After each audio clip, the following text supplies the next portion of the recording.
I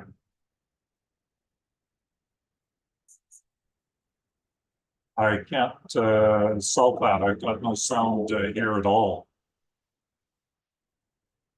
I can't hear the meeting. And my speakers are on, so I don't know what the issue is.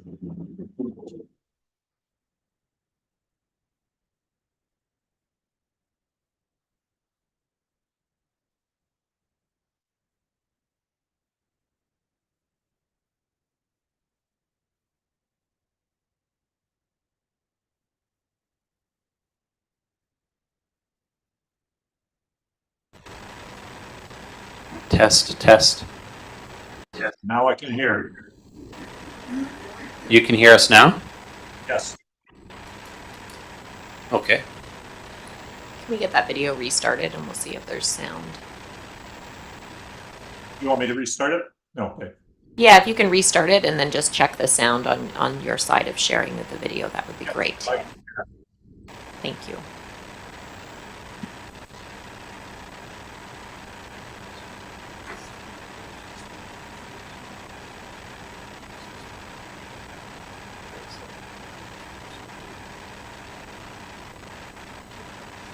So what we can do if we can't get the sound to work is we can share the video around afterwards. I'm not sure why it's not coming through. Okay, well, I mean, you can also just let the video run. I mean, the sound is quite horrific, but so is the speed. So, I mean, if you just do a visual, it's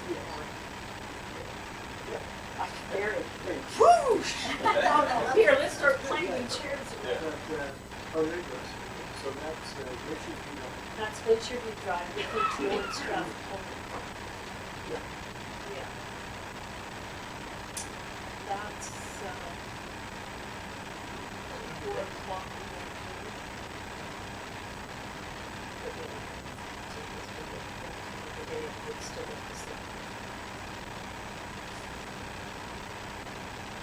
That's not quite like being at the movies, is it, folks? But the sound.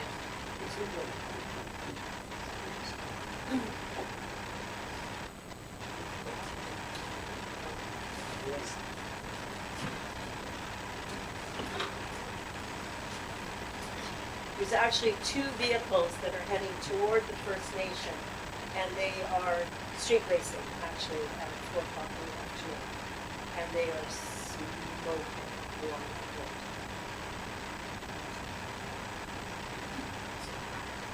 So, yeah, it's not just the points and not Okay, thanks for sharing that. We're just going to go back to the presentation because I don't want to cut you off right when we get to the end of the video. So you have about 2 more minutes if there's anything after the video. Nope, I finished my comments and the video was to finish our presentation. Thank you, and thank you for bringing such a detailed letter with some of the solutions that you're proposing. And before kind of make some comments on the conversations that have been happening, any questions from council for Carolyn or the group from Glacier View Drive? Councillor Kerr. Thanks, Carolyn, for the presentation. When we had a chance to speak previously, we were talking a little bit about enforcement, and sure the town can do certain things like speed limits and calming measures, which have been added to the area. But really, when it comes down to it, the town doesn't enforce the speed. So I'm wondering if you could share with us any conversations you had with our local RCMP detachment and maybe requesting increased enforcement and speed monitoring along that area, because that might be the #1 deterrent. In my mind, it would be the #1 deterrent to speed and dangerous driving in that area, is having a consistent presence of our local RCMP along there at random times during the week. Thanks. So this won't be a quick answer, but I'll do my best. It's been a bit of an evolution since the campaign started in terms of our relationship with the local police. We understand that there are a number of challenges, which the least of which is that there's serious staffing issues. There's 2 traffic officers for the entire Comox Valley. Now that doesn't mean that the other officers don't do traffic enforcement, but let's put it this way. After they finished taking the results of the speed boards along between Valley View and the Hairpin, The city of Courtenay thought it was important that information should be immediately shared with the RCMP, and they needed to step up enforcement. But if you'll remember from my letter, I said that the police inspector had told me that it was too risky to put enforcements on Back Road. Now, I'll fast forward to today, and there's some changes going on within the RCMP, which I'm sure you're aware of. They're in the process of gone to competition, hiring a new inspector. But there have been some officers out, and it's a first in 12 years that I've lived on Back Road. So that should tell you that the problem is that if nobody believes that they're going to get a speeding ticket, they speed with impunity. And that's what the problem is. All over this town, not just on Back Road, but all over this town. In fact, it seems that speed enforcement by RCMP officers is a thing of the past, in my estimation. So today, I actually saw a police officer where somebody pulled over, and it appeared that that car was being impounded. And that should also tell you the speeds that they're doing along the section in within Courtenay. So when the new inspector comes, I have every intention to reach out to that person and to have a rapport with them and to explain to them just how bad it is from one end of this road to the other. Because it's all we have to work with right now, local police. It's all we have to. That or spike belts, but I'm pretty sure we'll work with the police. Yeah. It's tempting. We were on speed dial with them all summer. Thank you for that question and answer. Other questions for Carolyn from council? And thank you, Jonathan, for the meeting. I'll just kind of follow up and say it's been a topic that's come up at least 5 times this new calendar year between the different municipal leaderships with Bob Wells and Courtenay, with Comox First Nation, with how we're going to work with Modi or just advocacy with the new inspector. And so I don't have an exact answer on what those plans may look like out of some of the suggestions that you do have, but it's something we'll be following up on in the next month or so before the sewage conveyance project starts. So it's one of the top of mind concerns that we have seen residents have, and we're just kind of figuring out how collectively it will make sense. It doesn't make sense to have 3 different measures on one stretch of road that residents see as the same road. So there'll be some follow-up needed on our side. And there's a lunch happening just in under 2 weeks that's going to be one of the topics we touch on and come out with hopefully some agreed upon action items depending on how each of the communities looks at it. Okay. I should add, because I noticed that you have speed boards and there were some speed tubes between Glacier View Drive and Strathcona. I've done a lot of hours and hours and hours. I think I've got 100 films right now of Back Road and Glacier View Drive. I watched the speed board and I watched how drivers behaved with the speed boards when they were in the Courtenay section. And I just want to tell you that they are a tool to gather data that helps support decisions by council. But they are absolutely not a tool that slows drivers down, because maybe 1 in 20 touched their brakes, but they didn't actually slow down. Courtenay has added those, similar to the sidewalks, yellow flashers above the speed signs on Back Road now. And they work intermittently, and it has to do with, I guess, the solar and the battery pack, and et cetera, et cetera. But aside from the technical problems, they don't work either. I've got hours of video where I sat filming the back end of the cars coming up to that when it was flashing rapidly. They were doing well over the speed limit. And they did not slow down a single bit. We've told the city of Courtenay, save our money and do something that really works, because these are not working at all. It is Anyway. a challenging issue as we have to It is. really get to the minds of the All right. individuals that are doing it. Had to get that So in. I Thanks a appreciate lot. that. And Thank many of you. us, I recently drove the road yesterday to kind of see what those measures were currently, and you really notice right at that part where you have the video, that seems to be one of the most challenging spots with people speeding there. So Okay. thank you very much, and we will be in touch in the Awesome. next Thanks 30 very days or much. so. Thank you. We'll just take a 1-minute break in case anyone wants to depart after that delegation. You're more than welcome to stay, of course. And we'll be continuing in about 1 minute. If the next delegation wants to get started, just coming to the podium, you're welcome to do so. We have Ian and Jeff for the Comox BIA.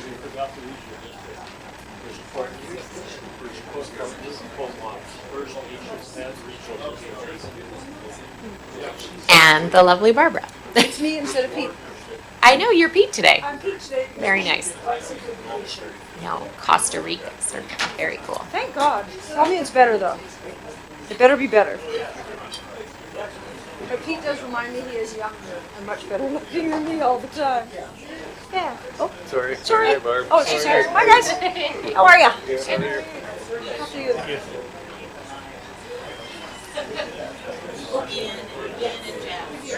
Okay, thanks.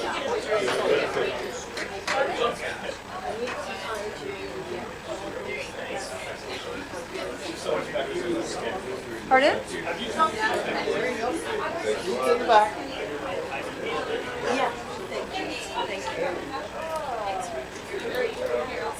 They went to a football game there. They're living the good life because they don't have children like us. I have grown children and I still aren't living the best life like they. They just didn't have them. Yeah. Of which I applaud regularly. Yeah. Oh. Thank you, everyone. So welcome. We have Barb from the Blackfin here for Pete Chambers, Ian and Jeff from representing the Comox BIA, and you have 10 minutes. Okay, I'm going to do this quick because I don't want to take the 10 minutes. I'm just here to introduce Ian and Jeff. Ian is from BCRFA, which is the restaurant governing body, and Jeff is from AbleBC, which is the liquor and cannabis governing body for our province that helps us. So I just want to say thank you to them both before they do their little presentations for you, because they have single-handedly helped most of us survive the pandemic and beyond. They are forever the biggest advocates for us. They bullied all of you into giving us patios during the pandemic, of which, thanks Marvin, now I have a permanent one. And so I'm going to turn the mic over to Ian and Jeff. Thank you. Thanks very much, folks. I'm Jeff Yard, the executive. Oh, pardon me.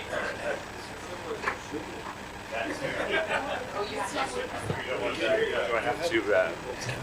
Sure. Okay. All right. This one is hot. Excellent. Excellent. Hi, folks. My name is Jeff Kinnard. I'm the executive director of BC's Alliance of Beverage Licensees. So we are the industry advocates that work on behalf of BC's private liquor industry, including private liquor stores, pubs, bars, nightclubs, all those businesses that got their butts kicked during the pandemic, as well as the legal licensed cannabis retailers as well. So we can talk about those issues another time. But Ian and I are here today to talk to you a bit about the state of the hospitality industry in this province. Some things that, context, I think that would be helpful for the decisions that you're making, as well as to give you maybe a couple specific suggestions of things you can do to help. So with that, I'll start off in saying the pandemic was, if you recognize either of us, it's because we were on television a lot talking about Dr. Henry's public health orders over and over and over again. And in some ways, we've joked it was almost easier to get things done during the pandemic because we all had a common enemy that we could fight together. Now we are fighting a lot of headwinds on a number of different fronts. And the first thing I want to say is that 50% of BC's hospitality industry is not profitable right now. They're either actively losing money or barely breaking even. A number of factors for that, as some of you well know. I mean, we're all experiencing the consequences of rising inflation. There was a report just out there the day. We're at a 36-year high for insolvencies in the small business community. A lot of that is the holdover from the pandemic. Nobody wants to talk about the pandemic anymore, but we were hit first, we were hit hardest, and we will be among the last industries to recover. We're still dealing with those financial consequences. So while we're fighting those battles, and we work with our provincial government partners as much as we can, we have things like the federal government calling in those CEBA loans. We'd ask them to extend that. January is our slowest time of the year. Nobody had that $40,000 to pay, so they went further into debt on that. The federal government understood that we needed support during the pandemic. They just forgot how much they had to still support our industry after that. The federal government is also increasing excise tax on alcohol. It's a tax you pay without even knowing it, but they indexed it to inflation a few years ago. So as inflation goes up, our taxes go up and we pay for them. So those costs get filtered through to our customers as well. We call it an automatic escalator tax because it keeps going up even if no one is riding it. So that's difficult for us. Additionally, the same affordability issues that are impacting every single business in every community around BC and Canada are impacting us as well. Demand is going down. Our customers simply don't have as much to spend. And that's fine, right? We can get through a lot of that. There's one thing I will say, that our industry is relentlessly resilient. I could tell you so many stories of the innovation and passion in our industry, and they're not going down without a fight. But the kind of things that we did in the pandemic, where we got dozens and dozens and dozens of communities in BC to say yes to patios. There was 2,200 patios that got built in a year around this. Massively popular with consumers everywhere. But now in the process of making some of those permanent, bureaucracy starts to grind those slow wheels, right? And we had a member in Vancouver, for example, and don't get me started about Vancouver's processes, but they said, we'll give you the patio, but you have to put in a bike rack. So why do I have to put in a bike rack? They put it in at the cost of hundreds and hundreds and hundreds of dollars. It has never been used once. Those kinds of decisions have real-world impact on our businesses. So my first ask is, please don't do things like that. Talk to your industry and find out what would actually help them and support them in that moment.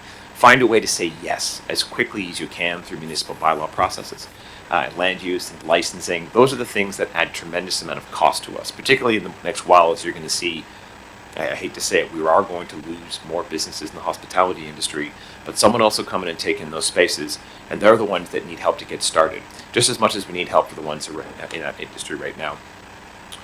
I would also say there's the focus of every municipality we've seen who's done this well. You get innovative, you get creative, you get flexible, you get nimble.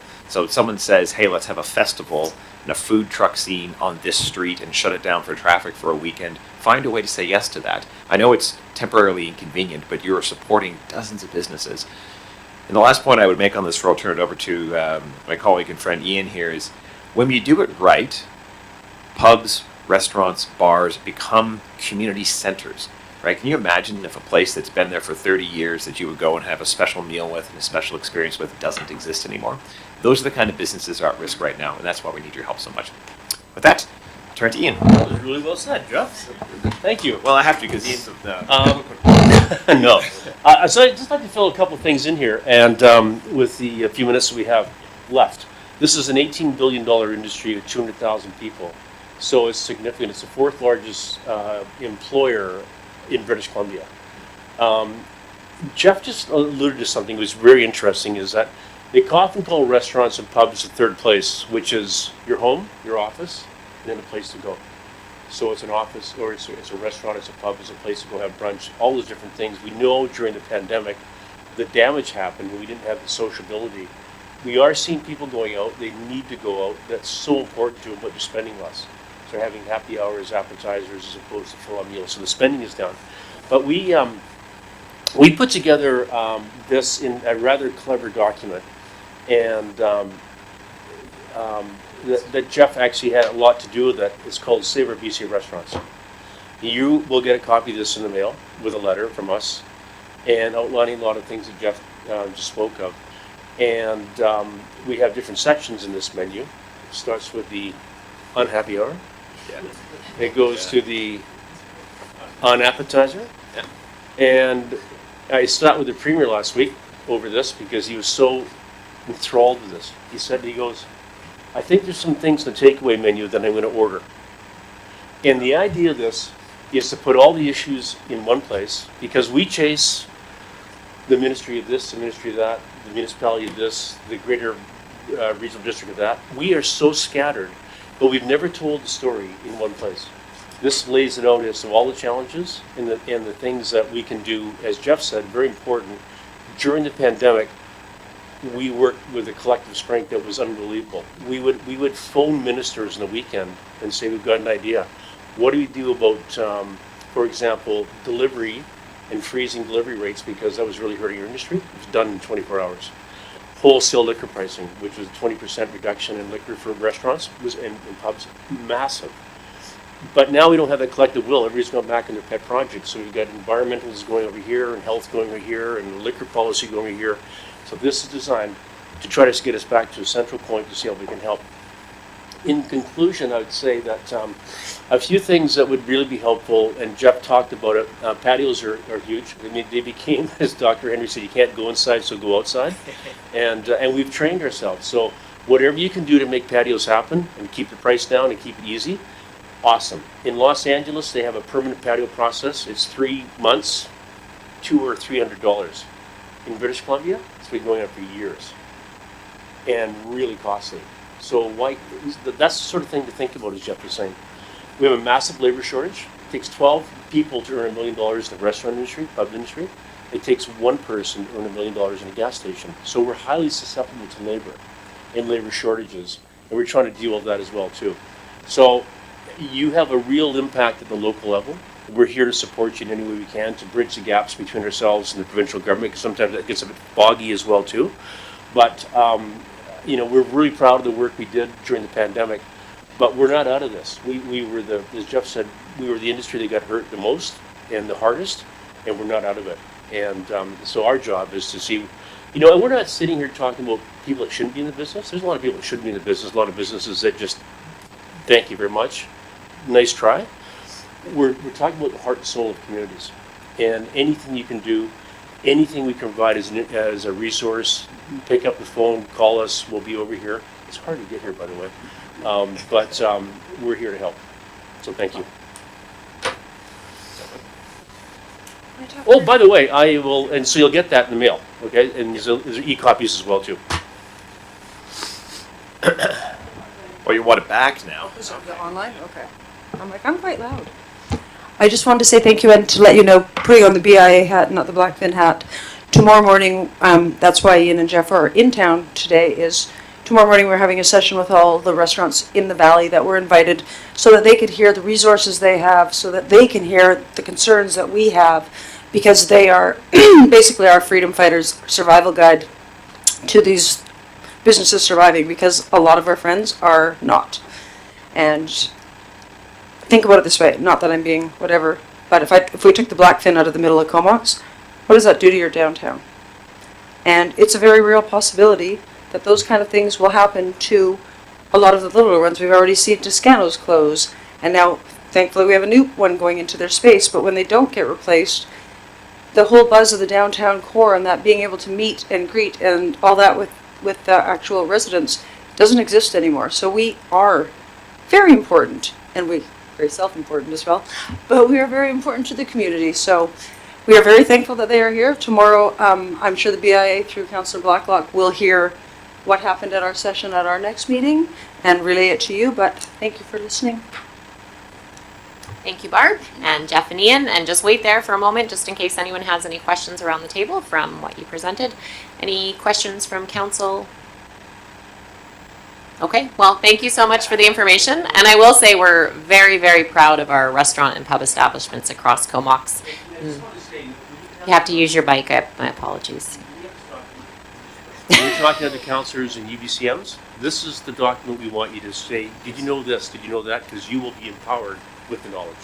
Can I ask a question? Is there a section in there then about like tools or recommendations for the labor kind of shortage, labor housing? Does it address kind of the labor side? Is in there? Things you can order. Yeah, it's there.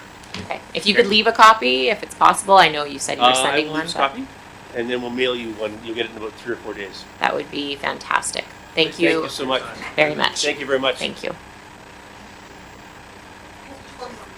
Tomorrow we will be gathering information from everybody too for the ACDEV strategy that didn't fill out your thing. Thank you. Okay, we're going to move along. We have, thank you for coming this evening. Safe travels.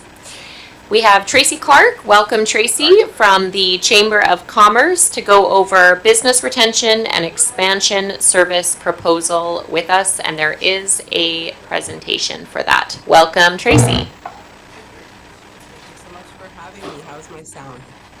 It's a little bit low, so just give us a moment to get that sorted. And I believe we're running the slides through you. Yes. Okay, your sound is better now, and if you want to get started, I may need to stop you and we'll look again, but we'll try that out. All right, so Cammie's going to share your screen, which has my presentation on it.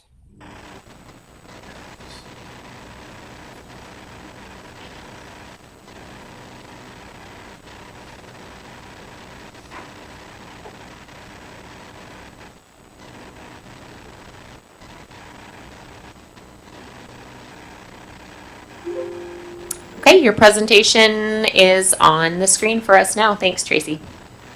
All right, thanks everybody. I'm not seeing it here on my end, but I am familiar with it, so I'm going to get started. First of all, thank you for having me, and I'm happy to be speaking with you today about our upcoming plan that we'd like to execute in cooperation with you.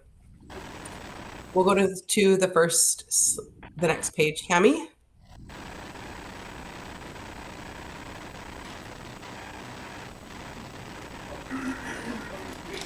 It's up now. Thanks, the contents.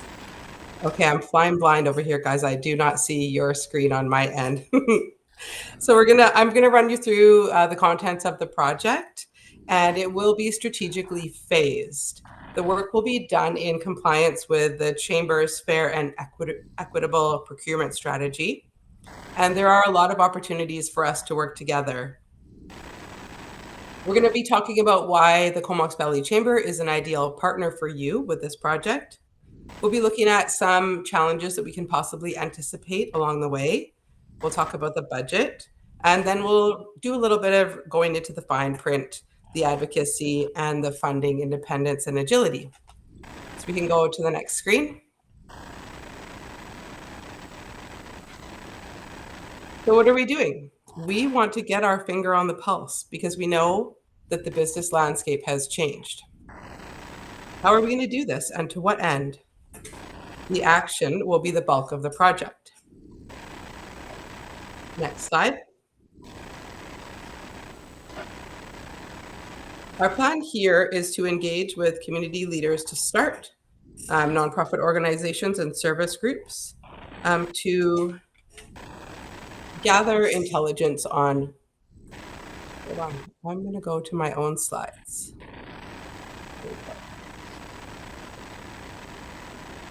So we're in phase 1, engagement and consultation, where we will engage community leaders, nonprofit organizations, and service groups before we're ready to hire a consultant. Phase 2, we're going to hit the ground running and cast a wide net with our data collection and analysis. We anticipate that will take 3 months. The next phase, phase 3, recommendations and reporting. This is where we will return to those initial tables where we were seeking engagement, and we'll digest the information, and we will also report back to those participants who participated in our study. Followed by phase 4, the bulk of the project, months 6 to 36, where we implement the action plan. We need to be sure that this aligns with our common goals, and we'll be checking in regularly for that. So next slide. Implementation. The real work begins. This will be in response to the stated needs of the business community. We will react in accordance with that. We know that things have changed and we don't have a lot of data since 2019. It's time now to check in and see how they're doing and respond to that. We do anticipate that this work will have several components. So let's get to our anticipated components. There's several here, and some of this work does happen concurrently. All hands are on deck at this time. So what we expect the business community will appreciate is for us to build an online resource library. So the goal here would be to create a comprehensive online resource library on our own website that anyone can access that will help support the business community, not just our members. This is open for all. Following that, we'll be offering some entrepreneurial support. So support for entrepreneurs to foster their growth and success. As well, another component of this work is networking events. So our goal here is to strengthen connections within the local business community because we know we do better when we know each other and we work together. Component 4 is a separate component, small business training and startup advice. So there could be somebody who wants to start a business and needs support. We know there's many gaps within the community where this is a possibility, and we're happy to support this by offering training and advice to small businesses and startups. Component 5, a recruitment and awareness campaign. So this is our goal that we're projecting outward beyond the Comox Valley to promote and position the Comox Valley as an ideal location for new business, for staff to join us, and also for remote workers to land here. Component 6 is a more unique offering. This is wellness events. So our goal here is to enhance work-life balance and well-being for business professionals, and we have some fun ideas in store for that. Finally, the 7th component is workforce support, where we work together with existing organizations such as the Immigrant Welcome Center, North Island College, and others to form a stronger bond and serve the community. Next slide.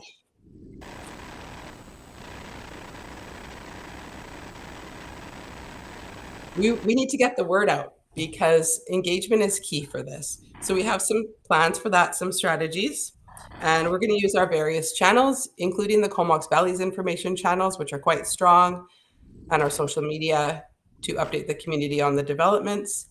We would also love to collaborate with your communication channels in order to reach a wider audience and engage residents. As well, we'll utilize local agencies with press releases and purchased ads, always according to our Chamber of Commerce bylaws that ensure a fair and equitable allocation of resources. And lastly, you'll be excited to hear that we would love to partner with you to conduct business walks throughout the municipalities that will engage both chamber staff and yourself, the town council. Again, I'd like to point out that we have a transparent request for proposal process in accordance with our bylaws. And this is how we will seek consultations to carry out the data collection, the analysis, and the reporting work in phase 1 to 3, as well as the awareness and recruitment campaign that happens in phase 4. Let's move on.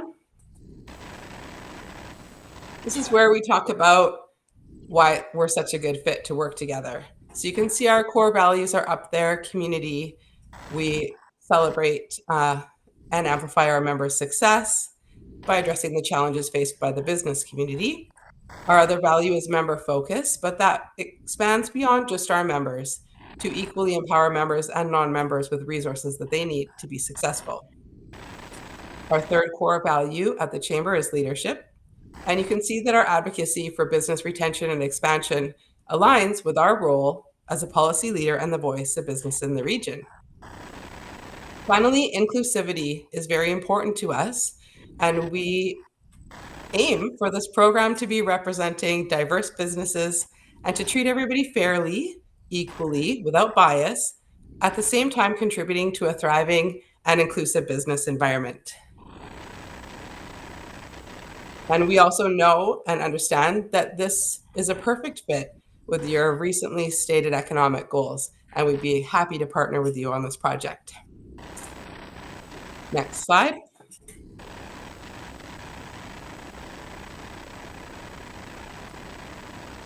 I think we'll be better positioned if we anticipate challenges along the way. No big project is without their challenges, but we can anticipate some that may arise, and by doing so, we can make strategy. So the data collection, it's important to us to ensure a high response rate from business owners during this polling phase. And we anticipate that it may be challenging to get a high response rate. So we aim to use strategies such as incentives and community engagements.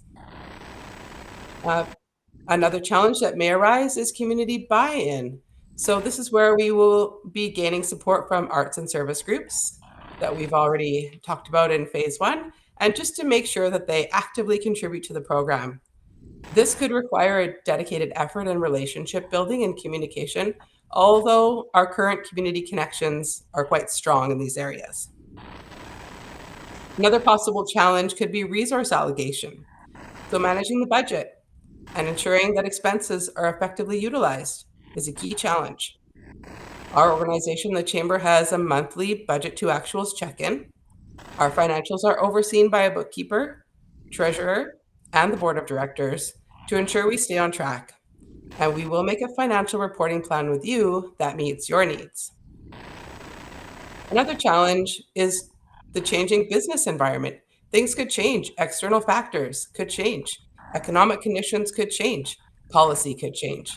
And these may all impact the project's recommendations and the local business landscape.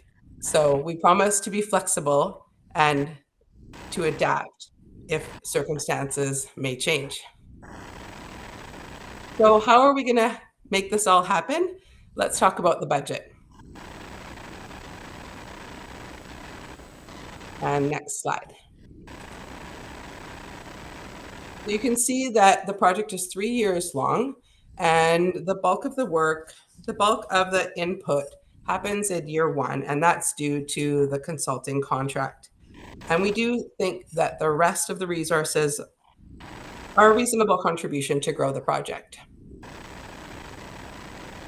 We've allocated the resources accordingly: consulting, data collection, analysis, and reporting, the work to build and maintain a thriving online resources library, the work to build and maintain mentor relationships, work to support workshops, networking events, and as well a consultant again to assist with the recruitment awareness campaign for the region, the contributions to support wellness events, the workforce support efforts, communication expenses, and the administration to make all this happen. So let's get to the next slide. This is the fine print, and we did want to talk about our mission at the Chamber. It involves both advancing the interests of the business community and executing this program. And we want to ensure a transparency and accountability. So we do seek to separate the advocacy role that we do from the funding request.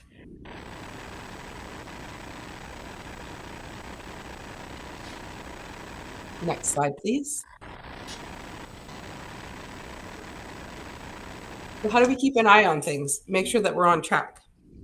You will expect to hear from us twice a year with regular check-ins, an overview, and to celebrate some milestones. And we also want to make sure that we have an adaptive approach. New information could arise, circumstances could change, adjustments may be needed, and we promise to ensure the program will remain responsive to the evolving needs of the business community. We already talked a little bit about funding agility, and if the program modifications that we're in tune with require additional financial resources, we will work collaboratively with our program funders to ensure that any proposed budget increases align with your protocols, your checks, and your balances. We acknowledge that proper financial oversight is important, and the decision-making will lie with us together. Next slide.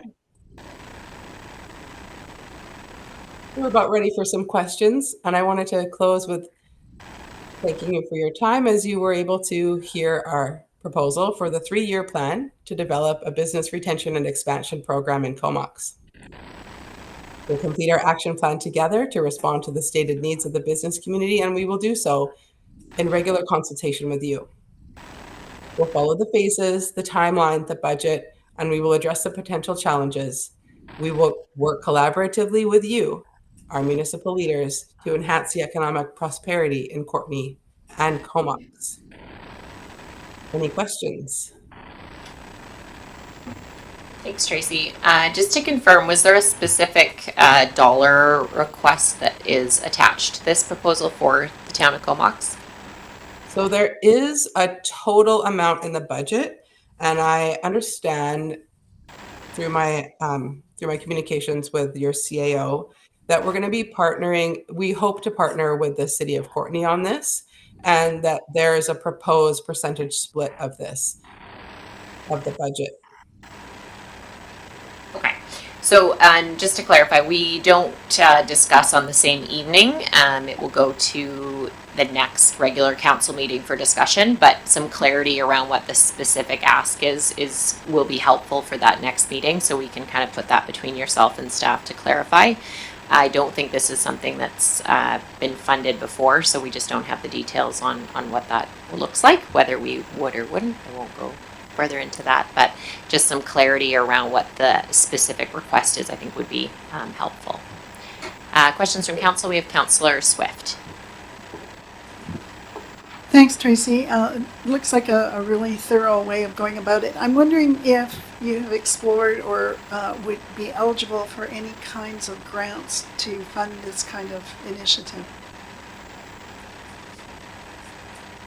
That's an interesting question. I have applied for the REDIP grant for similar work, but that doesn't cover the, does it cover the area of Comox? I don't think it does. And I'd be open to exploring further grant funding.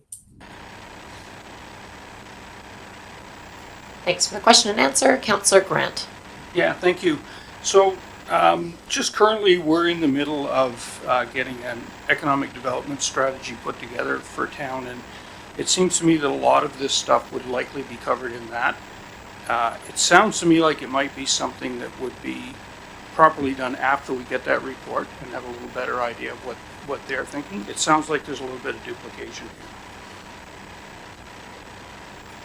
So comment there. Other questions, comments? Well, we have Tracy online today. Okay, Tracy, I'll probably follow up with a question just to get clarification for our next meeting on what the discussion will be for our February 21st meeting, I believe the date will be. And thank you so much for presenting to us this evening. Thank you so much. And I appreciate being able to follow up with you and staff. Thank you. Have a good night. Okay, so that's our delegations this evening. Moving on, we have our regular council meeting minutes for adoption. So if I can get a motion to adopt the Wednesday, January 24th, 2024 meeting minutes, please. That's moved and seconded. All those in favor? And that passes. Thank you. Moving on to the consent agenda, I will have a motion to pass A through M on the consent agenda to receive. Moved by Councillor Hazlitt, seconded by Councillor Blacklock. Thank you. All those in favor? And that consent agenda is received. So if there are any items that you would like to pull out, we'll just need a seconder. And any items from the consent agenda for discussion? Councillor Mayer. Thank you. I had B, I, and M. Are they related? They are not related. Okay, so just pick one and then we'll get a seconder. Sure. And then you can call a second one after. Let's just start with B as in Bob. Perfect, thank you. So we have B on curb concerns and it's been seconded. Thank you. It was just a question maybe to staff, just asking how those conversations are going, if there's any kind of update that could be provided.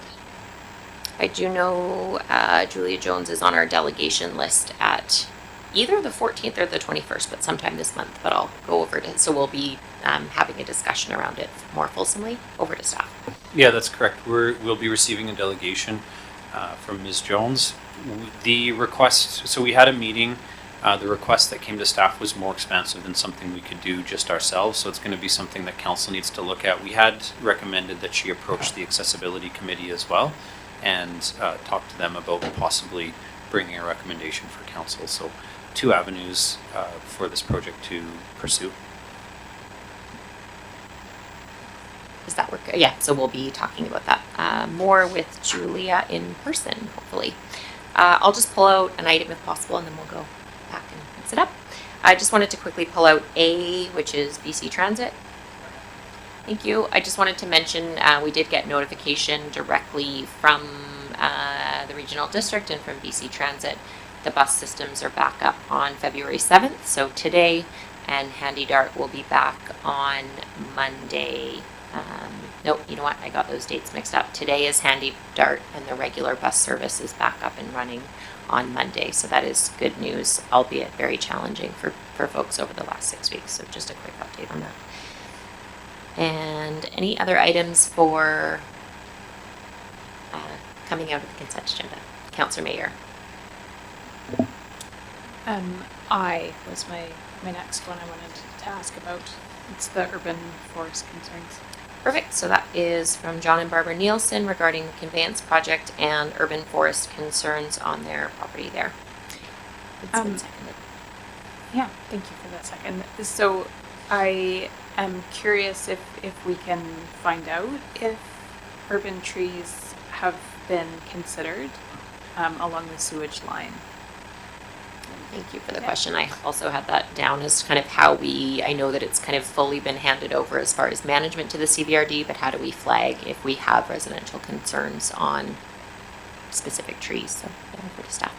Yeah, thanks. We've sent this concern directly over to the regional district. I don't have a response back on this specific area, but this is with this project ramping up. I think that council, you're going to be receiving a lot more of these type of letters coming in, and generally, what we're going to be doing is taking those letters, making sure that the regional district has a copy, and encouraging residents to liaise directly with the regional district. Thank you. And maybe it could be one-off depending on how large or small, but most of them will just go directly through to CVRD. And if council wishes to take on a specific issue that you want to make sure that your voice is heard as it's sent to the regional district, you can certainly do so. But I just wanted to let you know, standard operating procedure from now on is going to be taking these comments and concerns, sending them to the regional district, and encouraging the people who have wrote in to liaise directly with the regional district. Okay, thank you. Councillor Grant. Yeah, and this is a little bit off topic, but I'm just wondering on these, when we get these letters, the way it's on the agenda right now, like you call it letter I, but when I go to the letter so I can actually follow it through on the letter, I have no idea which one letter I is. So perhaps we need to put the letter that we're on right on the note that came in, so you can actually go, oh, that one's I. Or either way. Yeah, some sort of, I just had to scroll through to find the three that I was looking for. Yeah, so. that's right, yeah. Okay, make it a little bit easier. Yep. Sure. We can take that offline.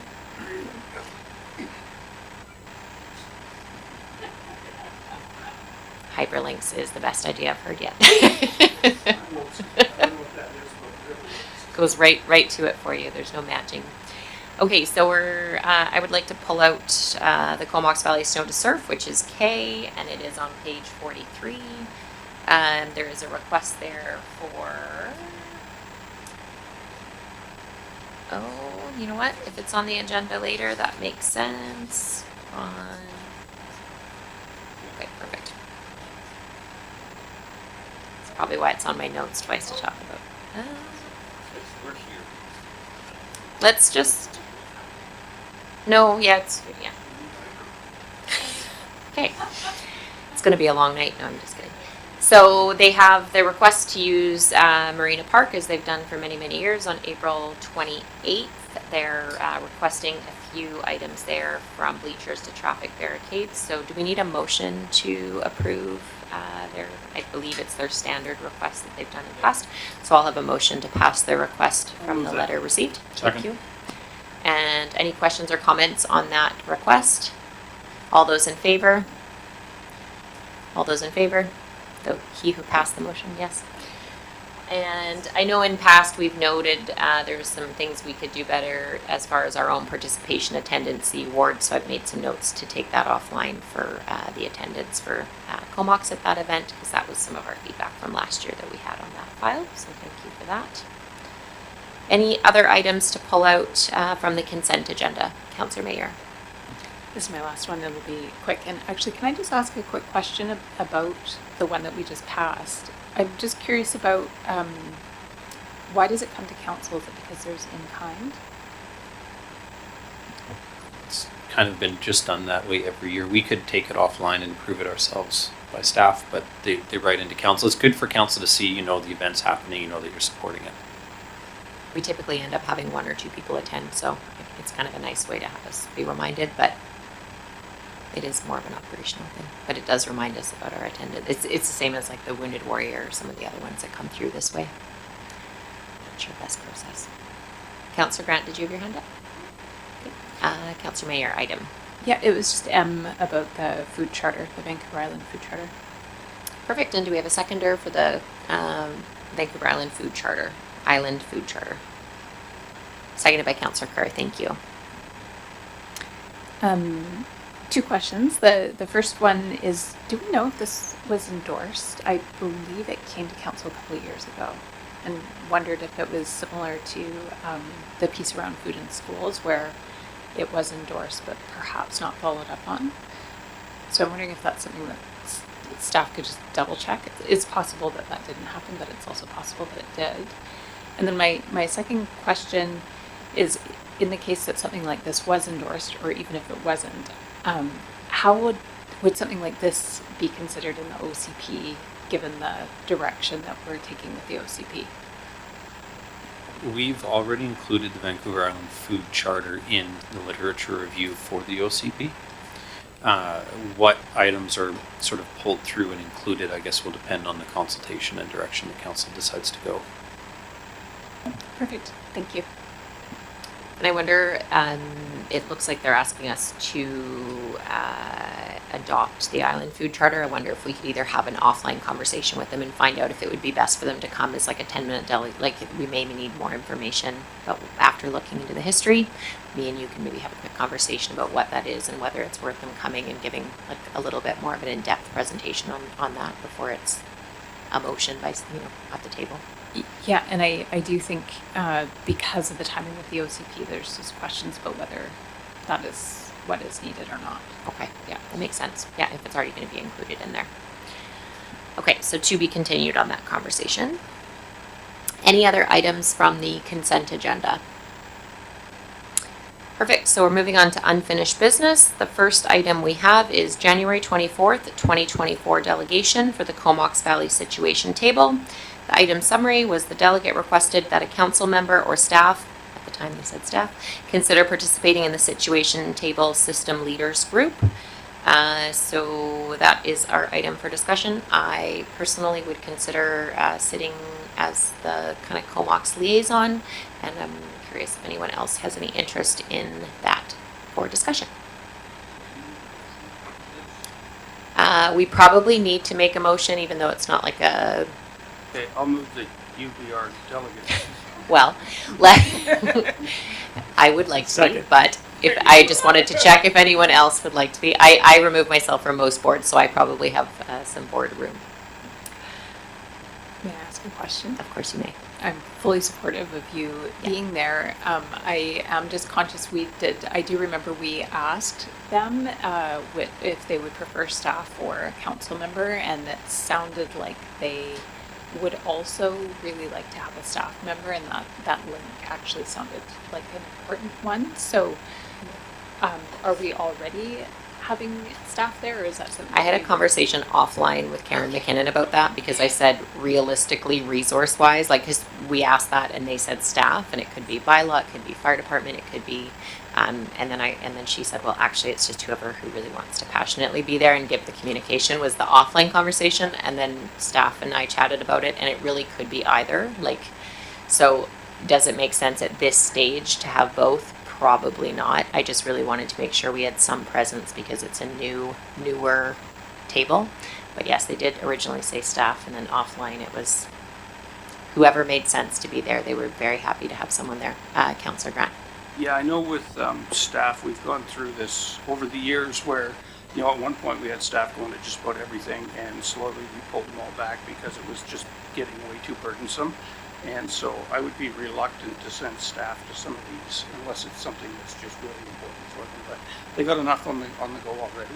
So. My thought was it's an interest of mine, and then that way I can report back to council and report to Jordan, who can then maybe go through bylaw fire and kind of the staff that could be there if, but so that's our current thinking on that. And just to add to that, the situation table will call specialized individuals from organizations if needed. So if there is a specific need for somebody from our departments to attend, they will request that and they will attend the meeting. Any other interest from councillors in attending the system leaders group for the situation table? I'll just get a quick motion if someone wants to make that motion. Perfect, thank you. Any questions or comments? All those in favor? Opposed? Okay, that passes, thank you. We have the January 24th, 2024 delegation from D'Astaire Senior Center Association. This is the request for funding to hire an executive director for the D'Astaire Senior Center at a cost of $60,000. I would like to, with staff's approval, bring this item down to when we look at the council funding request, because that is part of it, and I think it'll be easier to have that conversation when we have the other. The numbers are all coming from the same place. Is anyone opposed to discussing that at the funding request time of meeting? Perfect. I don't think we need a motion to do that.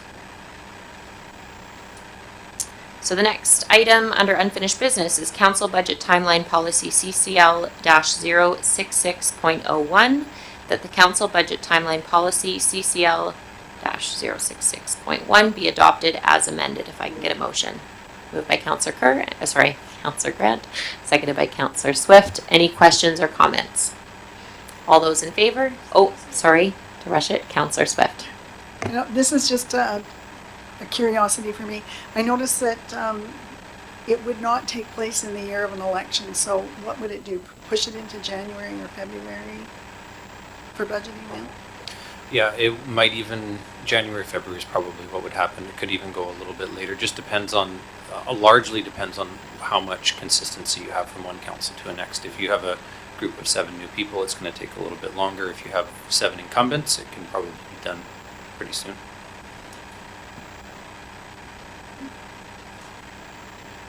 Okay, we can vote on that if it works. Or any questions or comments on the budget timeline? All those in favor? Opposed? And that passes. Thank you. And we have the Fees and Charges Amendment Bylaw number 2016.02. The Fees and Charges Amendment Bylaw is being brought back for first, second, and third reading to correct some typos that were brought up in the original version. So the recommendations, we need to do one first reading and second reading one at a time. If we can get a motion that the Fees and Charges Amendment Bylaw be given first reading, and that's number 26.02. Moved and seconded. Any questions or comments on that? All those in favor? Opposed? And that passes. Thank you. Thank you. So second reading is moved, seconded. Any questions or comments? All those in favor? Opposed? And that passes unanimously. Thank you.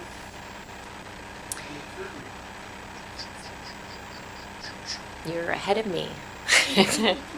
Okay, so we're doing third reading on the same bylaw number 2016.02. That has been moved and seconded for third first reading.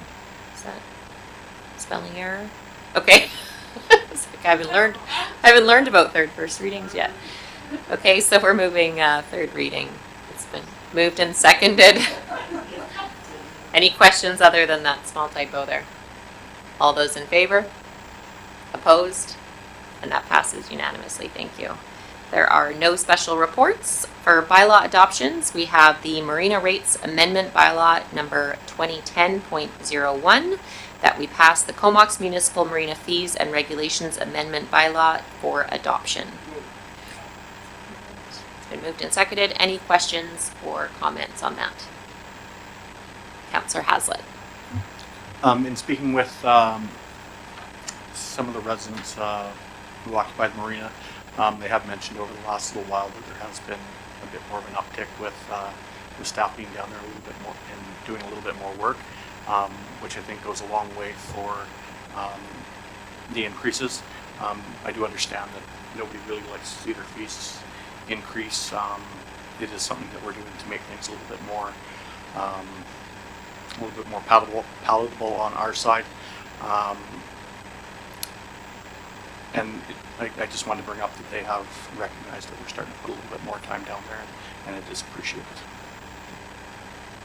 Thank you for those comments, and this increase was relatively nominal, and it'll be next year that we look at some of the big things, so that's maybe good timing that that's happening with some of the work happening down there, and some action in advance is great. So all those in favor of the Marina Rates Amendment Bylaw? And opposed? And that passes. Thank you.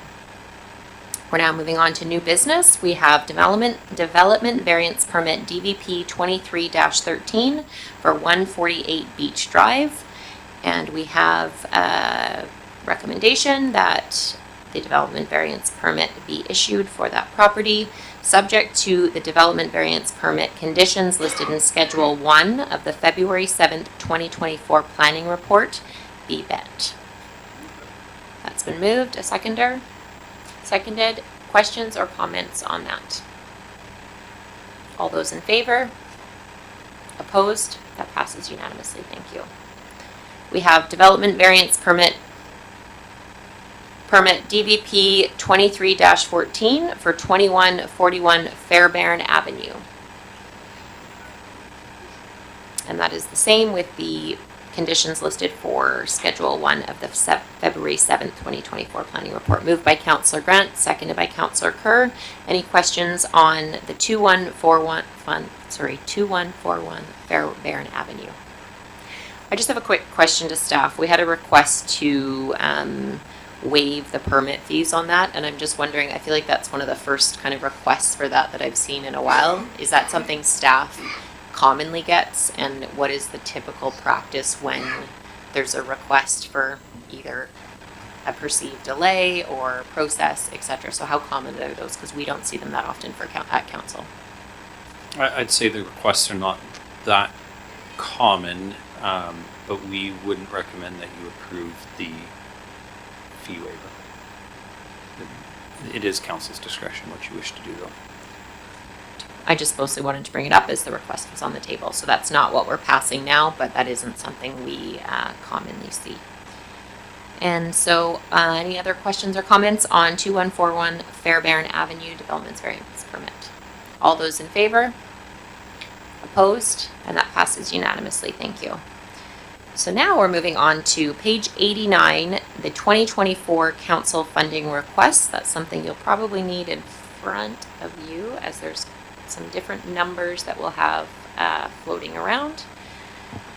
So the recommendation from the CAO is that council receive the February 7th, 2024 report from the CAO titled 2024 Funding Requests for Information. There's alternatives to the recommendation. We are also able to pass any of those items this evening. Just a question, what date do we need to make these decisions for the budget 2024, just for context of timeline? You should make them, I would say, prior to the end of this month, because then we will know the amount of taxes we need to collect. So when we come into the tax rate setting meeting, which would be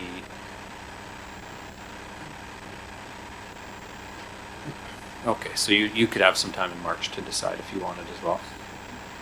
Okay, so we've got, I'd say, closer to a month, but really 1 to 2 months on this. And really, most of the funding has been historical funding. The new requests are the Destair 60,000, and we did say we would have that discussion this evening.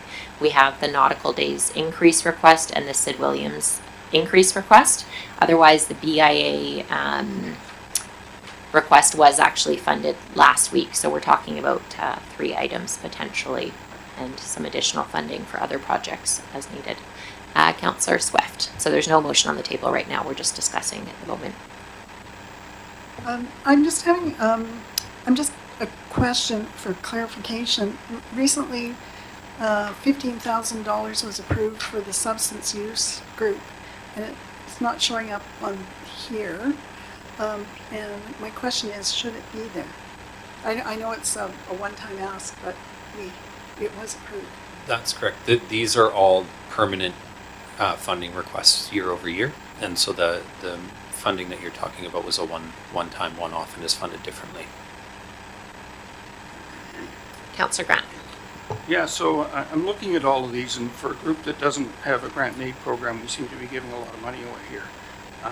This comes to about 2.4% if you do the math on that. And so I'm looking at this, and I see they're all good organizations. It's really tough to look at. A couple of things. Destair at 60,000. I'm having a bit of a problem with that in that, you know, I look at their fees and what they charge for some of their courses and their annual dues, and it seems to me that there's lots of room for them to increase those to help us out a little bit with this. You know, it's $35 a year. You can't go for lunch for $35 anymore. And so, you know, they haven't kept up with currently what it would cost for registration fees. And, you know, now they're coming to us and asking for us to help them out with it. And I think that they need to have a look at what they're doing there. So that's one issue. The other one is the BIE, Halloween, tree lighting, Summerfest. I can see the tree lighting as being something that is pretty much a Comox issue, and we should probably help them out with that. I'm not so sure on the Halloween one. I mean, there seems to be a lot more benefit to the BIA on that, and not nearly as much to it. So, you know, I just like to think about those a little bit as we go. I just want to interrupt him. We actually did pass those at our last council meeting, Yeah, so that one. but it says Yeah, that we it can- won't we be can have a look ongoing. at them. Next year. Well, we can have a look at them. It says we can look at them and alter them at this meeting if we desire. So that's what I'm looking at. I think the report was an error that knowing we didn't pass it. We actually did pass it last meeting and let Chamber know we passed them for this one calendar year. So this, Okay. it would just be this calendar year though that we, Yeah. Well, anyway, I think it's, you know, when I'm looking at our tax rates and what we're looking at further down in the budget, I think that we're at that point where we have to really have a look at what we're doing here. So, I mean, this is a lot of money to be just handing out, and I know that they're all good causes, but I think we really have to think about Destaire, and I would want to look at the BIA too if we could, but if it's done, it's done. Also, the Sid Williams increase, I don't have a big problem with an increase this year, but to follow through on their $50,000, it just seems like the wrong time to me. thanks for those comments. I in my kind of brain, I thought we needed to have this kind of done this week or next meeting, or this meeting or next meeting. It sounds like there's a little bit of wiggle room, not that we want to punt this too far into the future, but for example, we haven't heard what Coalition is doing this year, and while we may decide to keep the requisition the same, not knowing, we don't have that number yet. So working on what else, you know, that money could go towards and how we get equity across some of those programs. I probably personally would now be comfortable receiving the report and having a little more discussion on this, knowing our timeline. Councillor Mayor.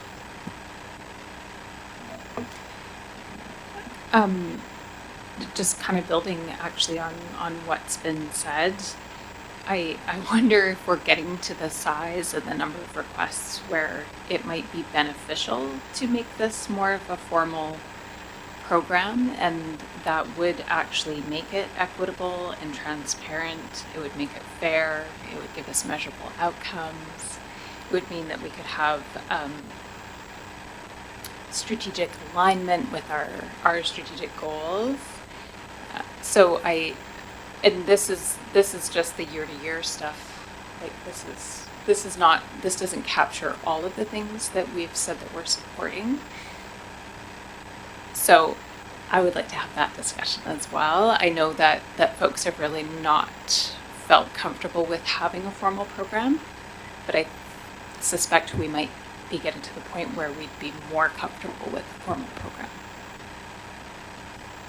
Thank you for those comments. And yeah, just in the last couple days, it kind of dawned to me on like what the cost, for example, of what the outdoor recreation pump track would look like, and what one grant that's kind of an annual grant would look like. And it's somewhere between 15 to 20,000 that we give somewhere could actually be a full, you know, recreation asset, or what the alternative to some of these funds may not go under the exact same line item, but it's what is the alternative of this spend versus this spend. So a little more time with that to come up with some of the different options and solutions, I think would be my preference.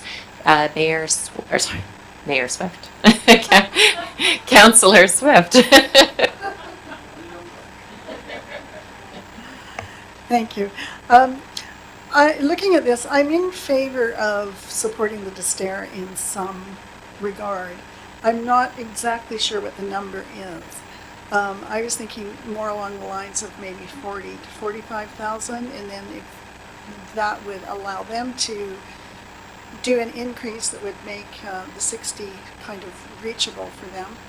The other thing is, I'm not totally married to the model that we would just give them the money and they would look after it. And I was wondering if there was any possibility of them partnering with the rec center and not to put more work onto the rec center, but they seem to be well set up for registration of courses and things, and that could be a big part of what may help them with their online modernization and so on. So I'm not married to the model. I am hopeful that we will approve some funding for this thing.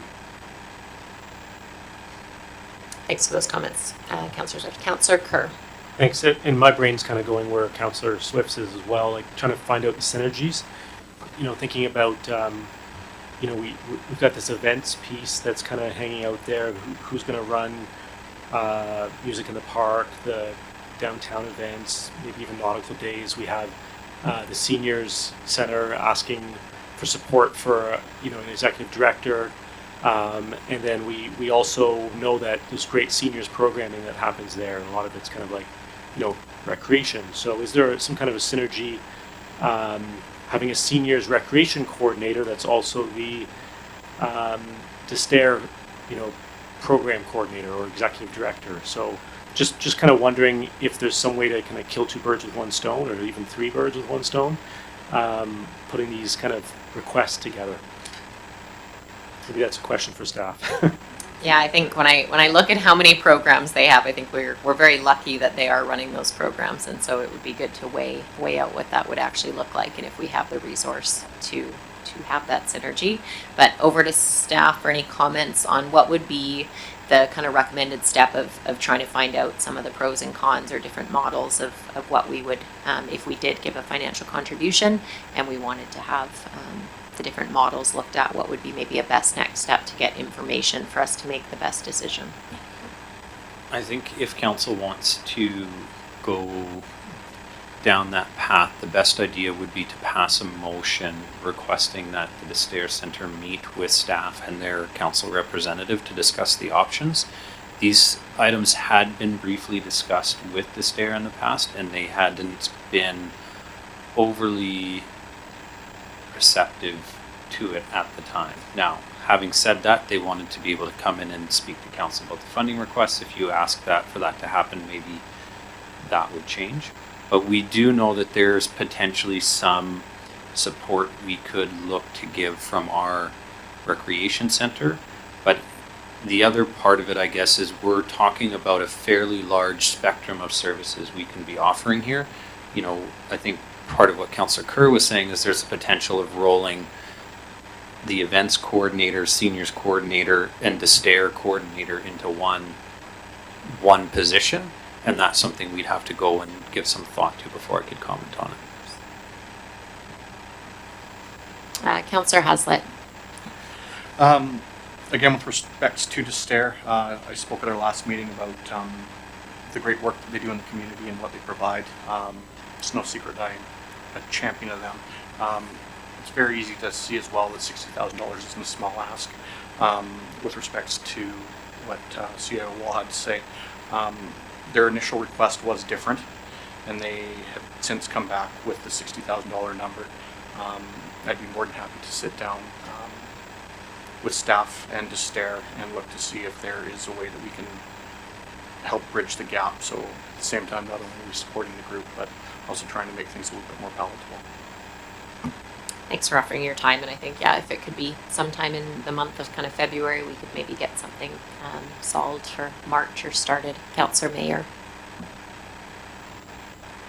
I just wanted to add in, I also support us coming up with some kind of support, and I do want to see that conversation happen, and I hope folks can be really creative, because I heard like a need for grant writing support could be an option. I heard a whole bunch of administrative stuff that perhaps wouldn't actually be much of a burden for the town to take on. I think there's lots of different ways that we could maybe ease some of the burden of what the incredible volunteers are taking on right now, and then it would decrease a little bit of the need for the 60,000, make that a little bit easier for us. So just, I'm fully in support of those conversations happening with lots of openness and creativity. I'm less sure about, I'm not sure that I see a fit between the event, kind of thinking of what an event manager would do and what I would hope for out of somebody who is working with D'Astaire. But I would leave that to staff to explore. Thank you, Councillor Grant. Yeah, I think maybe we need to get staff and possibly Chris to sit down with D'Astaire and find out exactly what those synergies are and bring us back a report that we can sink our teeth into a little bit. I think that would be the right way to go here. Thank you. Jordan doesn't look like he's agreeing. What is a budget? It's only budget time. What is a realistic timeline? Is it realistic that by early March, like a month from now, we would possibly get somewhat of a report after a meeting? Is that realistic? Yeah, I believe so. We've given thought to what a potential partnership could look like already, and it's just taking an understanding from their perspective what they see as helpful or not. So I don't think reporting back for the first meeting in March would be insurmountable. Thank you. Sounds like we have a variety of different kind of ideas and opinions on what that would look like, so we're probably not ready to just go and vote on a number this evening based on comments. Councillor Grant.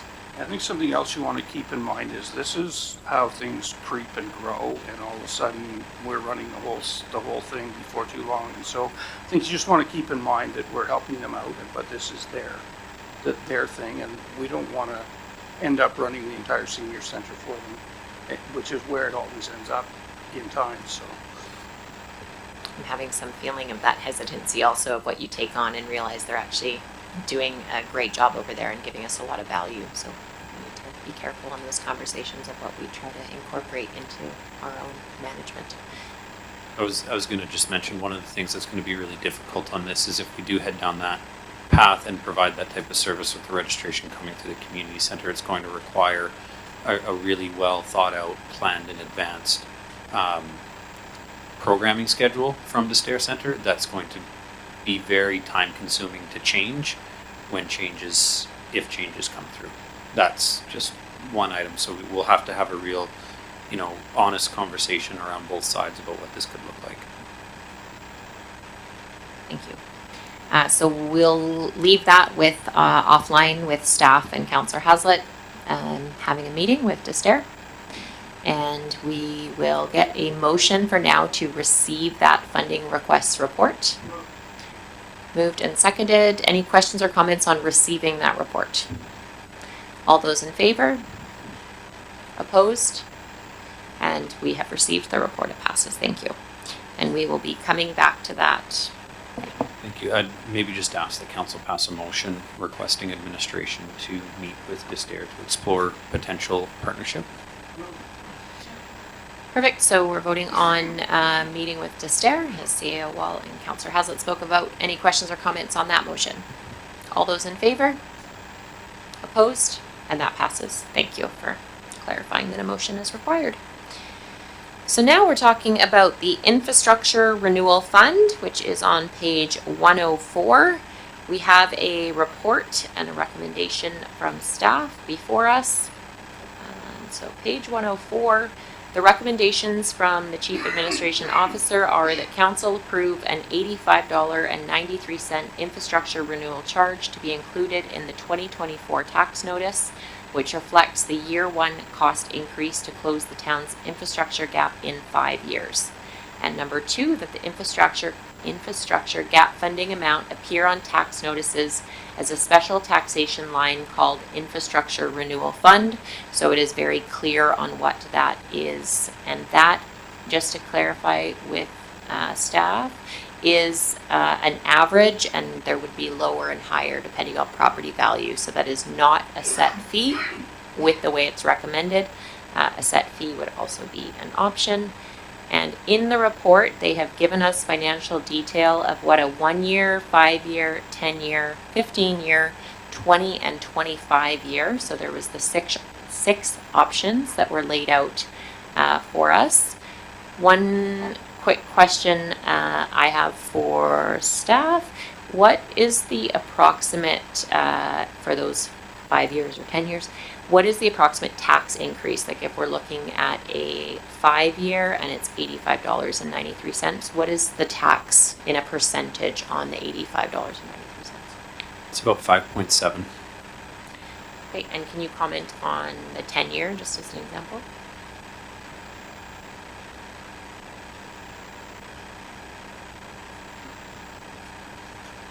$3.2. Okay, so if helpful, for example, my personal preference is sitting around the 10-year plan at a 3.2%. If you're curious on what any of those other numbers look like, please ask staff, and we can also look at what we often talk during tax time about what the actual tax implication to residents is an increase. Questions on the report? Councillor Swift and then Councillor Blacklock. Thank you. I know there was an email that went around today talking about the possibility of a parcel tax. I'm just curious as to what that number would be. Thank you. The number that we have displayed here is the number that would be charged on a representative household. So functionally, that's very close to what the average would be. So if you went with the parcel tax, you're going to be very close to those numbers. It might move $1 or $2 up or down, but it'll be very close to the number we have here. The difference being that it wouldn't be based on assessment, so a more valuable property would pay the same amount as a less valuable property. So then how do we collect the same amount of money then? Because the amount displayed here is on the average household, it kind of works out to the same amount just because of the way the math goes. So because in an assessment-based model like we're recommending here, some properties are going to collect more than the 85 and some are going to collect less than the 85. And if you go with that flat parcel tax, all properties will collect the 85. So it'll come out to roughly the same amount of funds. It's just whether or not you want to have it assessment based, which is what our normal taxation comes through as, or do you want to have as like a parcel fee, like the sewer or water parcel fees. So as it's proposed, just as a very average number, a condo may pay $50 or $60, and a more expensive home could end up paying $120, $130. Whereas if it's an average, it's just going to be the same number for everybody. Does that make sense? It does. I'm surprised it's that close because, in some cases, some homes will be paying 2 or 3 times the $85 based on assessment. The dollar amount here is based on the representative home, which I believe is about $800,000 in Comox. So a home that is valued at 1.6 million would pay twice as much. But not in the parcel. Not if you went with the scenario. parcel. That's why I'm struggling with this math. But I trust you. Because we have some properties that are worth quite a bit less, right? We have some properties that are maybe only worth, 150 or 200,000, although maybe not very many of them in Comox, but that's why it would kind of average out. So this number was provided on the absolute average household number. The representative household, yes. So it's just, I keep saying representative because representative and average are just a little bit different. Averages can be skewed if you have 1 or 2 properties that are higher than lower. Representative is the median. Median. Thank you. Councillor Blacklock, and then we'll go over to Councillor Mayer, Councillor Grant. I was just going to say, Mayor, I would support your original thought, which was the 10-year program, as opposed to this 5-year. I just can't support even what this kind of represents is a separate line item on your taxes that says, hey, we didn't budget enough money to replace our infrastructure. It's like just, I don't like the optics of that. I just think it's just better to go with a 10-year payback, and we'll get there. Pay a little more in interest, but we'll get there. It feels like a glaring penalty. And we'll talk about maybe a 10-year flat fee is looking quite good. Councillor Mayer and then Councillor Grant. So I have two questions, and the first one is kind of continuing along this 10-year thread. So aside from the additional interest, like the additional expense of stretching it out over 10 years, are there other risks with going with that longer time frame?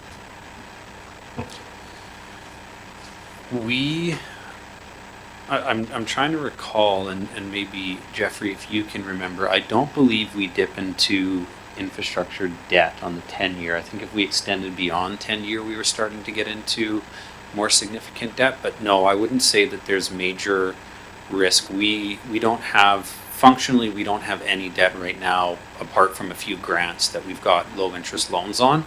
So we're not going to be bumping up against our debt limit if we went to a 10-year program.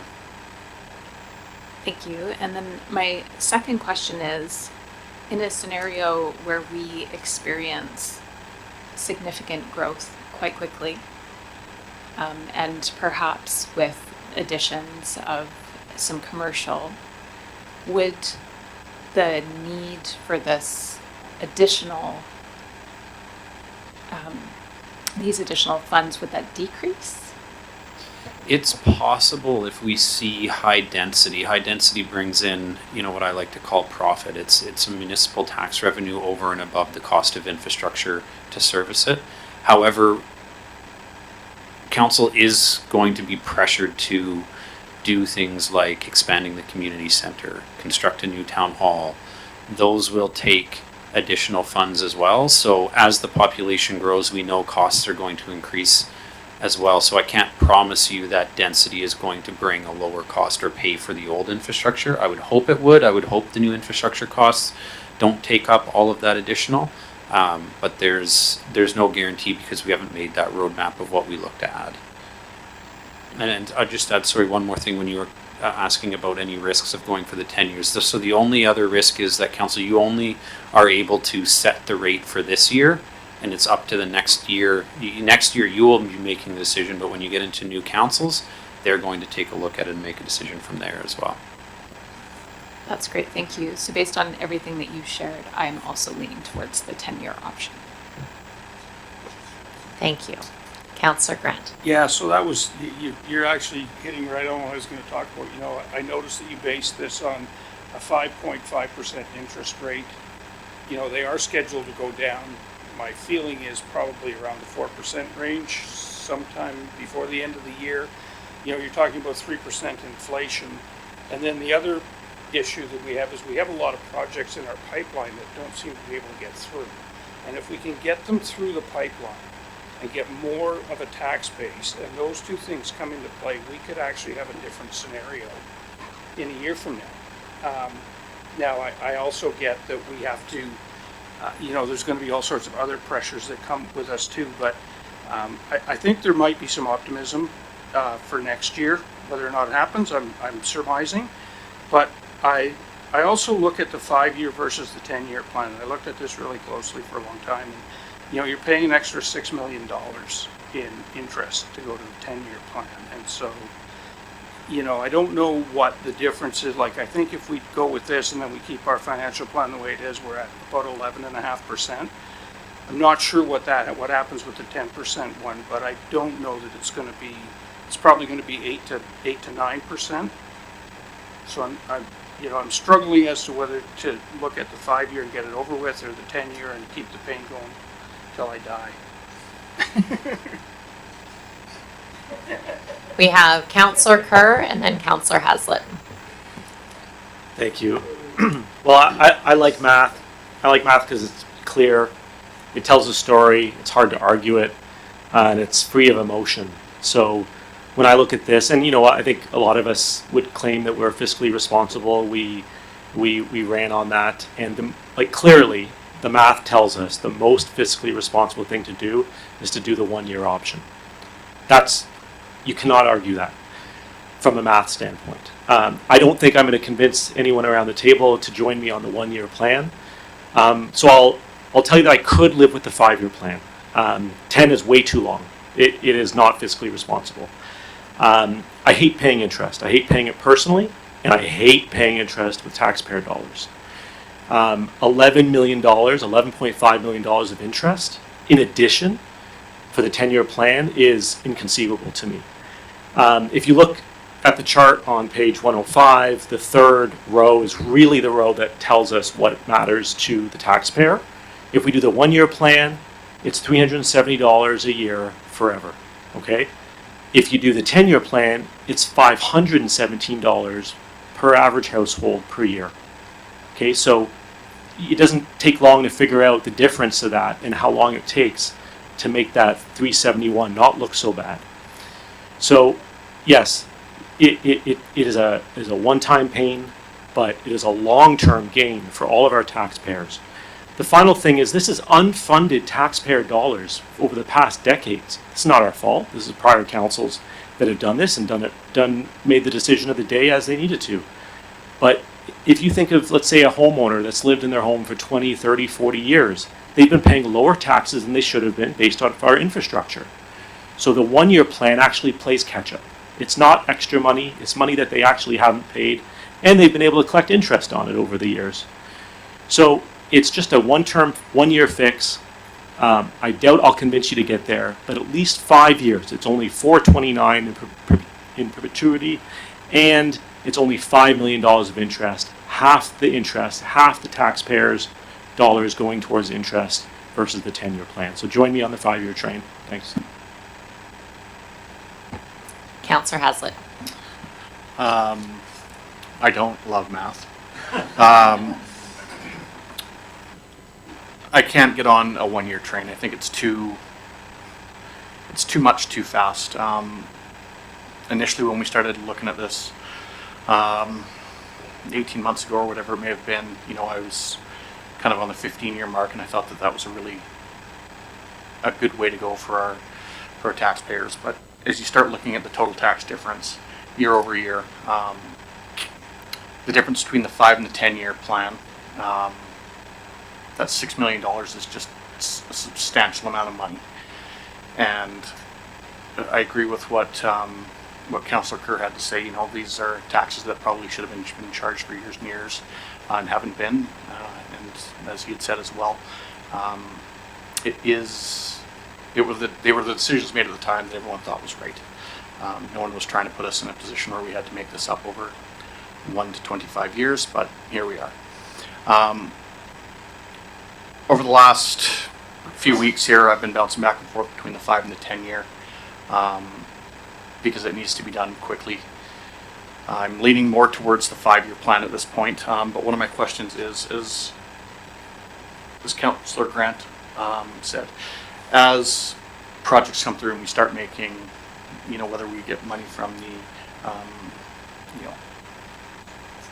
the Housing Accelerator Fund, can it be dumped right onto the principal of this, or do we use that to kind of lower taxes as it goes? Or what's the most efficient way to use money that comes in from provincial and federal governments as we're pushing houses through the system? So any money that we may receive from grants in the future are better spent towards 1-year costs. What we're looking at here are yearly costs that need to be paid every year.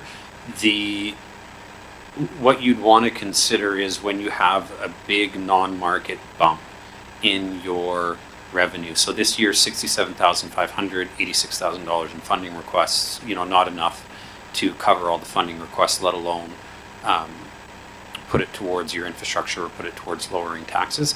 If you get a major project coming in, you're going to see more than that. We've had years where you're getting up, $200,000 in additional non-market revenue, which will pay for your funding requests and then have some left over. So it's hard to say. It's hard to say when those are going to come on, at what level. What you could do is you could pass it at the 5-year mark here today, and then next year, if you have a large non-market, you can say, well, we're going to put some of that towards it and stay with that $85, but you contribute maybe $30 of your non-market towards it. Alternatively, you could go with the 10-year plan and say, oh, we have more non-market here than we thought we were going to. Let's pay it down faster. Kind of like the double payment that you're allowed to do on your mortgage. It would be completely up to council's discretion how you'd want to do that. Thank you. I just want to quickly speak to the 10-year again, as I originally started at a 15-year and have come down and hearing kind of the higher risk to the longer time. But right now, people are in an absolute affordability crisis. We have a third to a quarter of people on variable mortgages, which is expected to go down. And people do consider their property taxes as part of their housing costs. So we have to look with some optimism at what is the most balanced approach using some risk. We basically are catching up for the last 40 to 50 years for infrastructure that we're going to be using when it goes new in the ground today for the next 30 years. So for me, doing a 1 or a 5 year feels like an absolute knee-jerk reaction when we have $8 to $10 million coming in from provincial government, federal government. We have ideas about expanding the industrial lands. We don't know what the future years look like, but on the news, on the radio, most residents are feeling economic financial pinch right now. So to look at a 10-year feels like it's still absolutely responsible. It's low risk, and it leaves the door open for us to relook at this in a year when potentially people's housing costs could be significantly less. So not as a conflict as a variable homeowner cost, but we are looking at very high costs from the last couple years. And I think a 10-year is a perfect way to get this kind of back on track and reassess when we know what some of those provincial and federal government grants continue to come in and be, and we'll have actually actualized some of them. So I'm coming down to a 10-year on my request for that, and I may make a motion in a moment, and then we can discuss and get something on the table. Councillor Haslett, maybe. You're good. Nope, we're going to go with Councillor Blacklock and then Councillor Swift. I would support you making that motion as soon as possible on the 10-year. Thank you. Councillor Swift and then Councillor Grant. Yeah, thank you. Well, of course, if you were doing it personally, the 1 year would be the one way to go. And I like the parcel tax as well because it's really more equitable, but it does penalize people at the lower end. So, I don't think anybody is going to be happy with that. I can't support the 10 years. Losing $6 million in interest is just way too much. We talked about a turf track for $6 million. So I would support the 5-year plan going forward, and then we'll see where interest rates and things go. Thank you for those comments. And Councillor Grant, did you have a comment, or were you just speaking to a motion going on the floor? No, I just wanted to talk about commercial tax rates and just, I can't remember what our multiplier is, but you have to remember when you're doing this that it's about 3 times. So, we hit our commercial guys pretty hard last year. We're going to hit them again really hard this year and for years to come. And we just heard these guys talking about how hard it is for businesses. So I think you need to keep that in mind as you're doing this. So the other thing that I think is interesting we should talk about is how we want to do this. Do we want to put it just in our taxes, or do we want to actually have a separate item for this? I can make an argument both ways for it.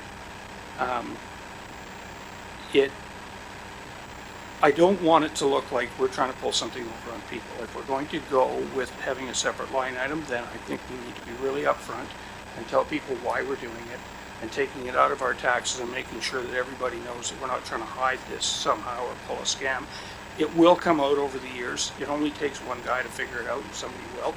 Communications has a great press release when the decision is made that does explain exactly what it is, depending on how, depending on what is, it will be communicated out very quickly. I just want to be sure that if we do that, we do that. And, I'm kind of stuck between the 10 and the 5-year plan too, but I do want everyone to know that over the years we did put our mind to this, and we were putting money aside for infrastructure. Unfortunately, we didn't know how much we needed because we didn't have an inventory. So we started this long before, and if you start looking at other communities, every community in BC is in the same problem.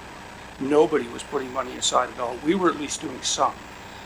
It wasn't until Jordan got here and had to do that damn report and find out how much infrastructure we really have before we got it. And we did the same with police too, just for the record. We started putting money aside for the policing many years ago because we knew we were going to hit this day, and then it all got spent when they renewed their contract and we had to pay retro pay for 2 years. So, you know, this was stuff that was being thought of and looked at, and you know, it's just circumstances haven't worked as we thought. But I'm kind of inclined to the 5-year plan, although the 10-year plan gets me a little more excited. If we can get properties through our departments and get them out so we can start increasing our tax base, I could see us being able to use that money to turn the 10-year into a 5-year, which, you know, that would be interesting to me. I'm just not sure how we're going to remember that a year from now, because I've been here long enough to know that next year y'all forget about that. And make a note of that. Yeah, so, yeah, so, but you need to keep that top of mind as you're rolling along, so. Good points, thank you. Councillor Mayer. Yeah, I think just kind of building on what you're saying, I too have gone back and forth between the 5 and the 10 year. I think for me, there's just so much uncertainty for what things will look like over the coming years. So whether or not it would be that much more extra interest, we actually really don't know.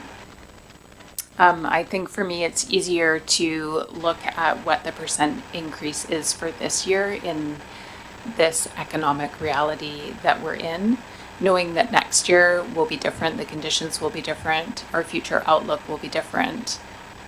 There's just too many unknowns. So that's why I'm still leaning towards the 10-year plan. Thank you. I'm going to make a motion that we have an alternate to the recommendation that council approve a 10-year at $51.70 infrastructure renewal charge. 2, that the infrastructure gap funding request appear on the tax notice as a special taxation line called Infrastructure Renewal Fund. And just as a third addition, it will go out as a communication very clearly to the community, which was already planned, but just to make sure it's in there as something that we're not hiding, but that will be very clearly explained on why we're doing it and whatever number comes up. So again, the motion on the table, if it gets a second, would be for $51.70 for the 10-year, and we would be re-looking at this next year also for clarification, if there's a seconder. Second. Thank you. Okay, so we've already started the discussion, and we will continue. Any questions or comments on that? Councillor Grant. So if we do the 10-year, can we change this to a 5-year next year if it looks like a better outcome? I assume we can. Yes, you'll make a new decision every year. Okay. And to be fair, same vice versa. If we did a 5-year, it could be 10%. Yeah, and yeah, of course, but you're going to remind us of that early and often? Yes. Because I know these things get forgotten, right? Yeah. So in your budgeting process moving forward, you'll have a recommendation. We'll build probably just the same chart for council and you can make a decision. But what we will do is carry forward the recommendation. So, you have administration's recommendation for 5 years now. If council makes the decision to do this over 10 years, next year the recommendation will be to do it with the 10-year amount. But it would come back as a very specific item for rediscussion. Correct.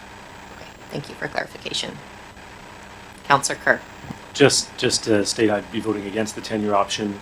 Question for staff: would it be easier to transfer from a 5-year to a 10-year option, or from a 10 to a 5-year option? It doesn't matter from our from our perspective. The only difference is going to be the earlier you put money into it, the more interest you're going to generate and the less money that needs to be paid over the long term. Okay, any further questions or comments before we vote? Okay, all those in favor, and the 3 parts was that it will be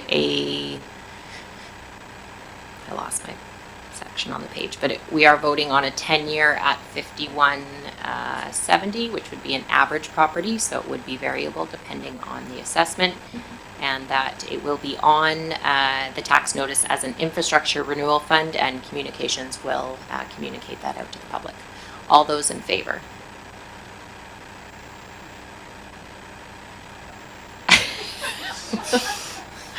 Opposed? And that passes 4-3 for the 10-year. Thank you for that thoughtful discussion.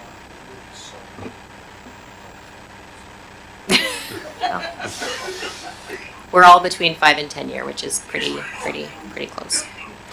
So we're moving on to page, thank you for that discussion, everyone. We're moving on to page 114, Comox Nautical Days Society and Festival Structure Reorganization. And there are, let me just get to the proper page here,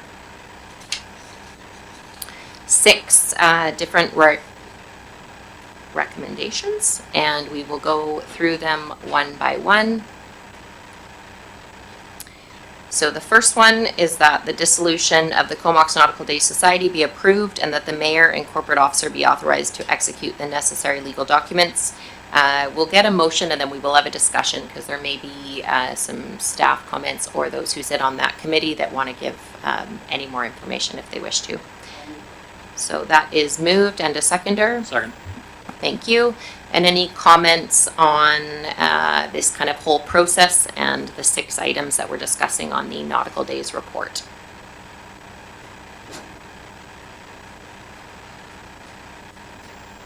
Councillor Haslett, thank you. So, you know, for years, Nautical Days has been running a really, really great program. They continue to do so. There has been some discussion about the dissolution of the society and how the town is going to play a bit more of an active role on that side of things. However, we're also looking at, you know, different directors and possibilities there. So, with the program, there's a lot of moving parts, and I think it's going to be really important for council to really look to see how they see this as important and how they want to continue to fund it in the future. It's a great community event that brings a lot of people into not only the downtown of Comox, but also down to our marina, which we all will agree is one of the biggest assets to our community. So I think some really good dialogue around this, and with what everybody's seen with the report, what they think is a great way moving forward, and I look forward to hearing what others have to say. Thank you. Councillor Kerr. Yeah, first of all, I just want to say big thanks to staff for this, really good report. There's a lot of moving parts in this, and the 6 recommendations, really, I know we have to vote on them separately, but they really kind of go together as a package that makes sense, the direction we're taking. Initially I was thinking, bringing it in-house and having it as a town organized event would make sense, but I really appreciate the thought that went into this, and feel that this direction to go using an external service contractor and having the structure outlined in the report makes a lot of sense. So I'm in favor of these staff recommendations. Thank you for those comments. So any other questions or comments on number 1, that the dissolution of the Comox Nautical Days be approved? And of course, there's those other recommendations showing how important the event is to our community. Okay, all those in favor of number 1? Opposed? That passes unanimously. Thank you. Number 2, that an advisory Comox Nautical Days Festival Committee be established to develop policies and recommend service levels for the Comox Nautical Days Festival. That's been moved and seconded. Any comments on number 2? Councillor Swift and then Councillor Mayer, please. Thank you. In my reading of this committee, it looked a little bit light to me. I think there were only 5 members mentioned in it, and in one of the documents it said a councillor would be there, and then the other one no, and a staff member. So I'm not sure what the makeup of the committee is to be, but I'm wondering if 5 is too small, maybe 7 or something like that. I don't have an ideal number in mind. But I do think it's a good idea to have at least some representation from council as part of that committee. Just over to staff, is there any kind of rationale on the number that was come up with 5 and kind of the idea behind that? Yeah, we're comfortable with whatever number of people council want to have on it. Is that something that would be too many? 7 to 8 is what they say. Is this the point, or would we change that part, or does it have to go into that specific detail at this point, passing that? Would a detail on number of people on the committee need to be part of a motion, like an amended motion? Yeah, we have the Comox Nautical Days Festival Committee terms of reference on page 132 of your agenda. and any changes that you'd like to see could be made now. So you could change that to 7 members. Thank you. And it could also be arranged, just so that gives it a little bit of flexibility to whoever's running that committee. Yeah. Thank you. Follow up from Councillor Swift, and then we'll go to Councillor Mayer. Well, just another suggestion, and that is whether we wanted to define some terms. Like, you don't want new people every year, but you don't want people for 10 years either. So I don't know what the ideal number is, maybe 3 to 5 years on the committee. But I don't know if we need to be that specific in our terms of reference. The committee would come back to council every year, and you would decide who you'd want to keep on it and who you'd like to change, and the people that want to stay and people that want to move on. So I don't think you need to get into that, but I do think deciding how many people you'd like to have would be a good idea. And just for clarity, there wouldn't be any staff on this committee. You would have staff there to support the committee's meetings and taking minutes, and you would have staff coming to the meetings if needed to give information to the committee. We have Councillor Mayer, and then we'll go to Councillor Grant, please. Yeah, I had really similar thoughts. I was thinking more about the representation, like the composition, and thinking like, wouldn't it be amazing to have youth there? Wouldn't it be amazing to have KFN? What about the accessibility kind of perspective? Like, I just think that there's probably that we might want to put some effort into making sure that we've got some good diversity of perspectives there. I agree, it's like 6 to 8, I think, is the ideal. I'd be okay with leaving it kind of open like that to arrange. I had a similar thought. If this is an ongoing committee, we don't want everybody leaving all at the same time. So making sure that we're staggering the commitment to begin with, and putting a cap on how many terms. Like, there's just some best practices I think that would be good to incorporate into the terms. The philosophically, like, I really would love to see something like this be more operational. Like, once we get the established kind of vision and service level from council, my preference would be that this is more of a staff kind of decision. That's just my governance preference. And then the final piece is really about scope. Like, if we have an advisory committee advising on events, is it just nautical days actually that we want their advice on? Or do we want it to have a bit of a broader kind of view? Is it music in the park? Is it some of these other events that the BIA is putting forward? Like, is there a bit of a broader scope there, understanding that all of these gatherings are really, really important to our community. They create connection, belonging. We heard third spaces, that term kind of being thrown around earlier in the meeting today. So just maybe for this year, it's just nautical days, but I wanted to plant the seed that a committee like this could have a broader scope. Councillor Grant, thank you. I'm just wondering why staff thought 5 was a good number. I mean, I get it, right? Like, the fewer people you have, the more efficient, better decisions you make, I think, and the more people you add, the more turmoil that comes from it. But I'm just wondering why 5. Like, I could see 5 to 7 would be a reasonable number.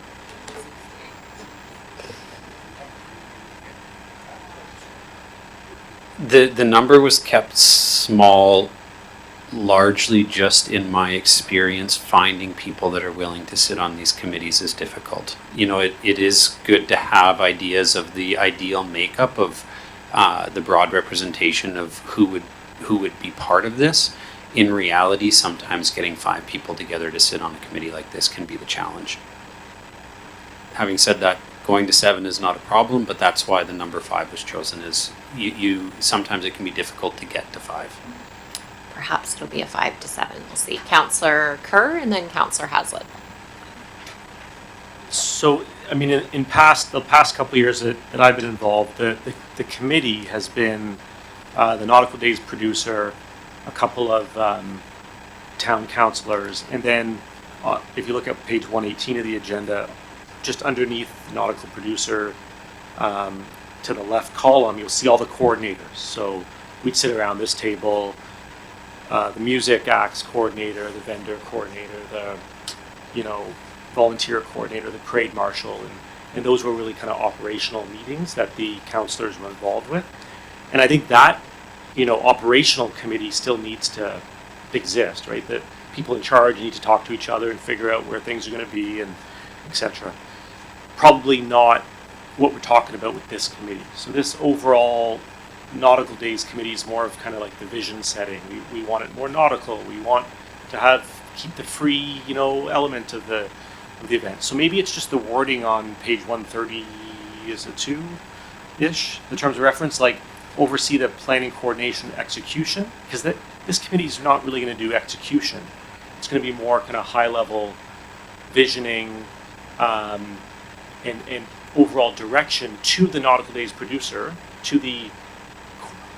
I know that's why it should be I think different than how it is worded here, because I don't think execution is what this committee is doing. This is more like we're going to meet in the winter, we're going to come up with like our vision, and then give that to the operating committee to actually execute the plan. Kind of the higher board Yeah. level, strategic thinking level versus actually hands-on I think so. operations. Is Yeah, that makes a lot of makes sense. sense? Yeah, Okay, you're not going to have so- 5 to 7 producers working with the producer or working with the whichever organization. So yeah, we want the fish toss back. So that's a good example. We want the fish toss back, or we want we want to really liaise with CFB to bring in more nautical themes. So do we need to change then this? So Yeah, would this go back to the drawing board? The purpose should be changed to reflect that. And maybe what we can do is continue talking about what you see in this terms of reference. So the purpose needs to be amended, potentially changing the number of members that are going to sit on the committee. Are there other changes council would like to see? And once you're comfortable with the level of changes, we can pass one motion regarding those changes. Thank you. I like that recommendation. Yeah, we'll keep the conversation open till the end and try to summarize what folks have said and then see if we have some consensus. Councillor Kerr and then over to Councillor Blacklock after. Quick addendum. I think the roles and responsibilities on that same page 132, A to F, are great. It's just the top line doesn't quite link with those, because those are more overarching 30,000 foot view items. Thanks. Thanks for clarifying that on 132. Councillor Blacklock. You're good. Okay, so right now we're talking about number 2, Councillor Swift. Okay, maybe I haven't thought this through entirely, but I'm just looking at the roles and responsibilities that Councillor Kerr was talking about. And B, advise on budget considerations, sponsorship opportunities, and fundraising initiatives. And using the Philberg as an example, the producer did all that, not any committee. So I'm not sure if a producer would be happy with not having control over some of those things. But I guess it would depend on the producer. So I don't know how open we can leave some of these things. On item B, advice on budget considerations, they wouldn't be making budget decisions, but they would be saying, for example, hey, we recommend next year you increase the budget for the fish toss. You want bigger fish in the fish toss, right? Or, recommend to council for an extra $5,000 in order to do X or Y. And the hope is that if we have that broad representation on the committee, that they're going to be well connected into the community to be able to bring sponsorship opportunities, fundraising initiatives. So the producer will still be managing all of it, but this committee will provide advice and recommendations to the producer. It sounds like all the concerns are about kind of being higher level, like taking out some of those smaller micro managing of things. So maybe the wording can just be reviewed and would it be able to be brought back to us for like a final approval? Yes. It'd have the 5 to 7 potentially, and maybe it all could be looked at, because I agree the producer is going to do some of those actually action items with the advice of the committee. Sorry to cut you off there, Councillor Swift. Well, no, but providing put on marketing. The producer at the Philbert, at least, they do all the marketing and the promotional things and applying for grants and all that kind of thing. So they have maybe a more intense role than we're envisioning here. I don't know that either's wrong. I just want to be clear about what we're asking that committee to do. I think Councillor Mayer was in the queue, and then Councillor Grant.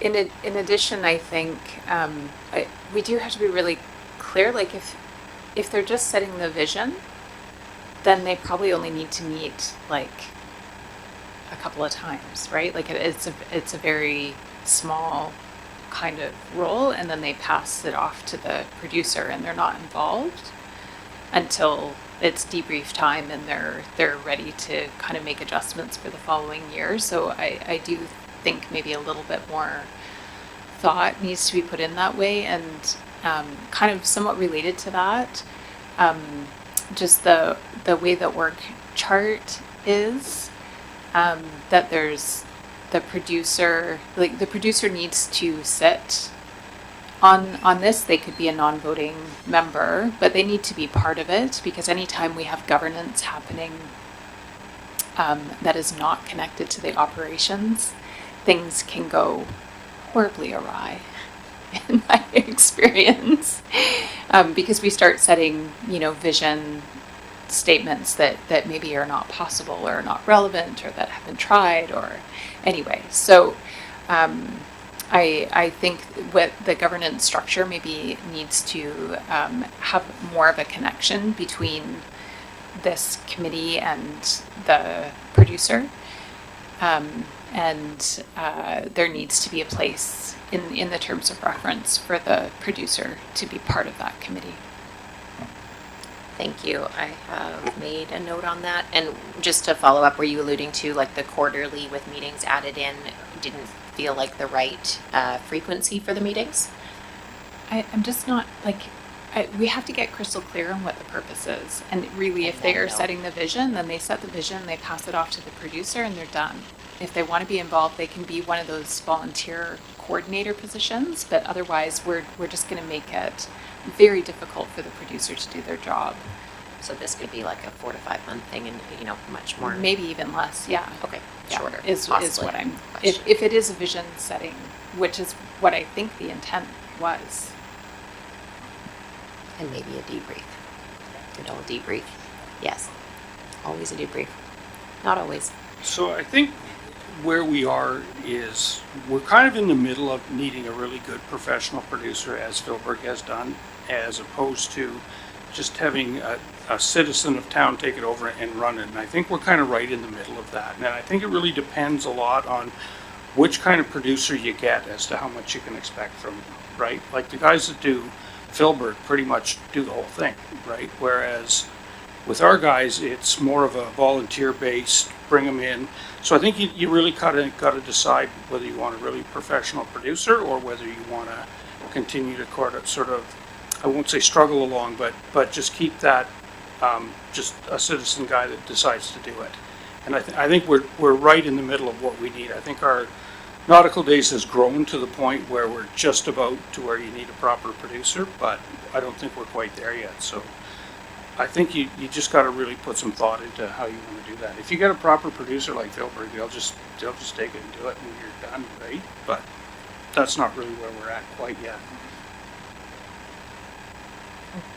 Easing into it though.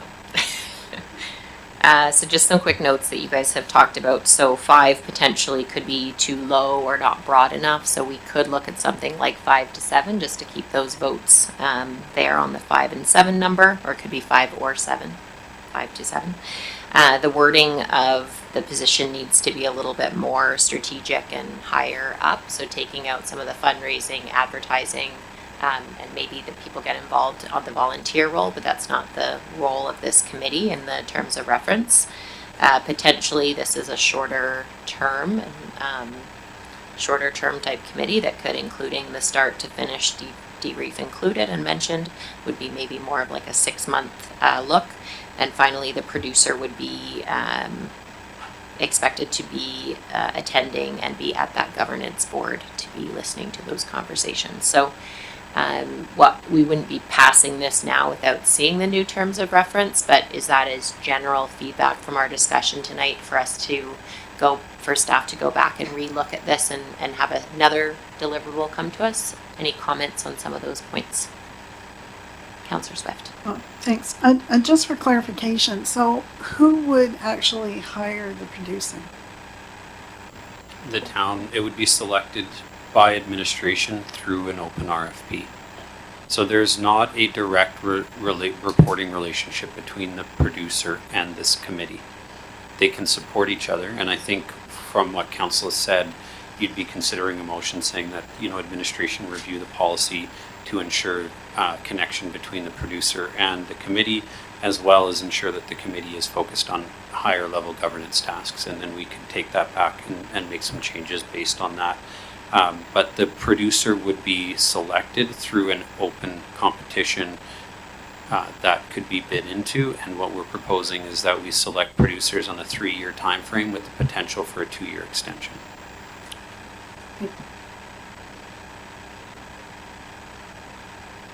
Can I just get a clarification from staff? So we have the motion on the table, but we have quite a bit of feedback to pass along. So can we just pass it with the amended information, or would it be better for us to have an alternate and say that we have feedback and that we'll bring this back to council, which probably is the better recommendation, to have it come back?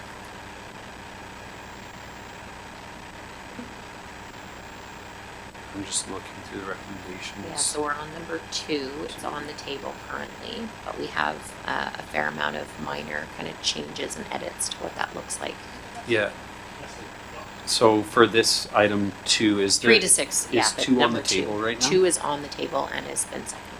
Okay, I would recommend defeating item 2 and then passing a motion that an advisory Comox Nautical Days Festival Committee be established, and that administration bring to council an updated terms of reference that includes a connection between the committee and the producer, and a review to ensure the policy directs the committee to engage in high-level governance tasks only. Okay, be prepared to repeat that in one moment. So we have number 2 on the table, and from the CAO's recommendation, we would defeat that motion so that our new motion can be introduced. So all those in favor that number 2, which is develop policies and recommended services levels, be approved. All those in favor? Opposed? And that motion is unanimously defeated. Thank you. So the new motion is that Comox Nautical Days Festival Committee be established, and that administration develop that administration return to council terms of reference that have reviewed the policy for high-level governance considerations and a connection between the producer and the committee. Second. Thank you very much. All those in, any questions on the new motion? Thank you. All those in favor? Opposed? And that passes unanimously. So that will come back to council at a future date. Thank you. Number 3, that the Comox Nautical Days Festival Policy number CCL-076 be approved by council. If I can get a motion. Moved, and a seconder. Seconded. Questions or comments on that policy? Any questions on that? Councillor Grant? Sorry, I'm just wondering if what we just did would make us want to wait to do this. I believe we can still pass it.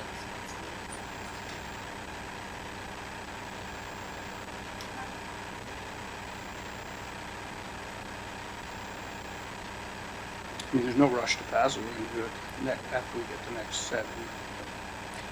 If we were to not pass it and to leave it, there would be no motion needed, correct? We just wouldn't pass number 3 right now. The policy, we can just defer it. I guess maybe I'm asking staff to tell me whether...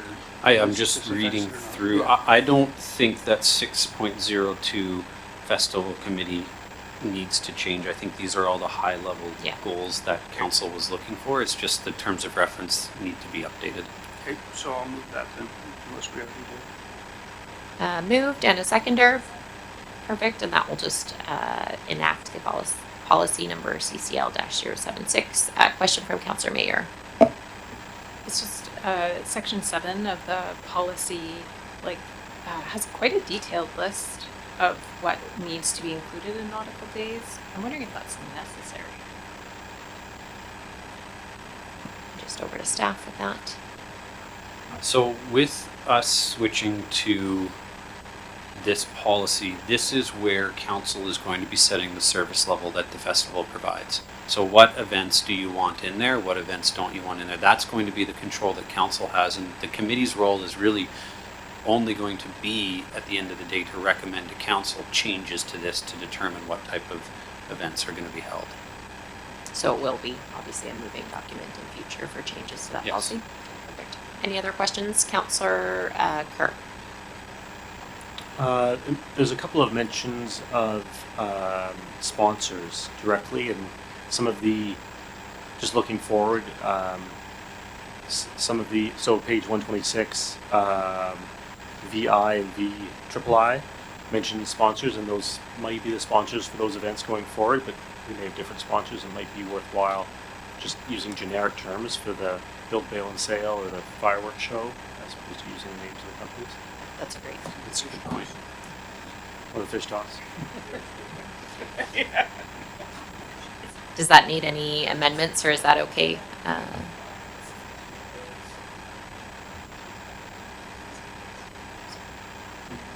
If we could just go online for those watching, so there's not a, if you have a question, just ask with your mic, please. If we have any questions, we're going to use the mics just so those online know where we're at, please. Do we need an amendment to remove the sponsors? Yeah, I'll just ask that question. Thank you very much. Over to staff. Do we need an amendment to take off the sponsors Yes, from please. the names? Yeah. Okay. And can that be an amended motion? You can make an amendment. Yeah. Thank you. So I'll amend to remove the sponsors' names from page 126. From the policy. Thank you. So that is number 3, amended to have the sponsor names removed to keep that generic for future years. Any other questions or comments before we vote on that policy? All those in favor? Voting on the amendment. Sorry, yeah, we're adding the amendment to take off the sponsorship names. So all in favor of the amendment? That passes. And any questions or comments on the amended motion, number 3, policy with no sponsor names? All those in favor? Opposed? And that passes. Thank you. We're now on number 4, then an additional $10,000 be added to the Comox Nautical Days Festival operating budget to cover the establishment of a Comox Nautical Days Festival Committee and dissolution of the Comox Nautical Days Festival Society. If I can get a motion. Move. Okay, that's been moved and seconded, but before we begin, CAO Wall. Sorry, I just wanted to add, this is also to cover general increases in the operating expenses that we're seeing, as well as recommendations that we got back from the festival producer last year that we need to help fund the volunteer coordinator position because of the amount of time required to put into it. And this was one of the items earlier on the funding request that we kind of move forward to later, but this one is a little more time sensitive with things getting underway for the summer. Any questions or comments with the $10,000 be added to that budget? And as CAO Wall mentioned, it is for specific items like volunteer coordinators that they are no longer able to get to volunteer that ton of time. All those in favor? Opposed? And that passes unanimously. Thank you. And number 5 is that the production and oversight of the Comox Nautical Days Festival continue to be provided through the use of an external service contractor. If I can get a motion. Move. And a seconder. That's moved and seconded. And that obviously speaks to it not coming in-house with the town of Comox. Any questions or comments on number 5? Councillor Swift. I guess we would have to cross the bridge when we come to it, but what if nobody applies? I know can be quite a challenge sometimes to get these event producers, just like any other sector. Then you're doing it. Over to staff. If that was the case, we would scramble to figure out how we could. One, I think we would try to reach out to people in the community that we think could do it. And if that was unsuccessful, we would have to figure out how to do it in-house. But we're hopeful Or there's one lots of the producers. two councillors that are very involved in nautical days, we can see if they want to do it too. Producers in the house, Councillor Mayor. Well, it's an interesting scenario, and it makes me wonder if, because this is on the same weekend as the Philberg, if it is outlandish to think that the folks who produce the Philberg could produce a second parallel event. Just something, I've yeah. heard that idea before, and we will see in future Across that across the river bridge when it comes there. sweeps Yeah. us. Heartbeat. That would be a busy weekend as it is. Councillor Grant, do you have a comment with your mic on? Nope. Just mic on. Nope, just checking. Any other questions or comments before we vote on the external service contractor? All those in favor? Opposed? And that passes unanimously, thank you. And number 6, that the draft service contract with Mr. Dave Stevenson for the production of the 2024 Comox Nautical Days Festival as attached be approved, and that the mayor and corporate officer be authorized to execute the contract for 2024. Any questions or comments on that? Councillor Blacklock. Well, I'd like to commend Mr. Stevenson for his work, throughout the years for the Nautical Days Festival, and I think we should be proud to have him back for another year, and he's done a great job for us, and I'm looking forward to hopefully, extending beyond this year. Who knows? But yeah, I speak in favor of this motion. Obviously, I'm a big fan, and looking forward to another great Nautical Days. Thank you for that comment. I know speaking with different youth groups over the last couple of weeks, it's all they mentioned was one of their favorite things about Comox. So that is much in part to the great work Dave has done there, Stevenson. Councillor Kerr. Yep, I echo Councillor Blacklock's comments. Just also thinking about the future and whenever that transition may happen, we want to make sure that it's done as seamlessly as possible. So one maybe expectation for Mr. Stevenson this year and going forward would be to just prepare or give some thought to when that right time of transition is. I know there's a big policy manual of what to do every month that he was passed on, and I would maybe just encourage through that contract that we have with him that's maintained, kept up to date with the latest in terms of what has to happen in what month of the year to run a successful festival. I know COVID paused a lot of the that work, and so I'm not sure of the state of that manual, but I would encourage us to have that as a stipulation of the contract, is that manual is kept up to date. Just and if something unforeseen happened to Mr. Stevenson or another producer, at least there's that living legacy that can be passed on to the next producer. I think we probably should make that part of the motion as an amended motion, just to make sure we capture that we collect that updated information. Is that? We plan on doing that. That's part of the contract already? Okay, perfect. So no amended motion needed there. Any other questions or comments on the service contract number 6 with Mr. Dave Stevenson? All those in favor? Opposed? And that passes unanimously. Thank you very much. So there are no notices of motion. We are moving on to correspondence. The first correspondence that we will receive and discuss is on page 134 from Jeff West, Executive Director for Habitat for Humanity, Vancouver Island North, in regards to the property at 2161 Park Drive. If I can get a motion to receive. It's been moved. Seconded. I'll just quickly speak to that. Jeff had asked to meet. He's been the executive director, I guess, probably since Pat McKenna retired a year or two ago. We just had a general discussion about what Habitat for Humanity was doing in Campbell River on their Piercy land, and it did come up of what land potentially in Comox we could look at. The letter kind of sounds like we brought it up and said this is available. Of course, we're not that far along in the process, but that is one of the pieces of land that came up in the conversation was 2161 Park Drive because it's residential and Comox does own it. That being said, it just came up in the conversation and that was highlighted in that letter. I just had a question for staff around the requirement to build affordable housing with our federal accelerator fund grants, if all that goes through. Do we know if Habitat for Humanity's building model qualifies for the federal grant funds that we need to build?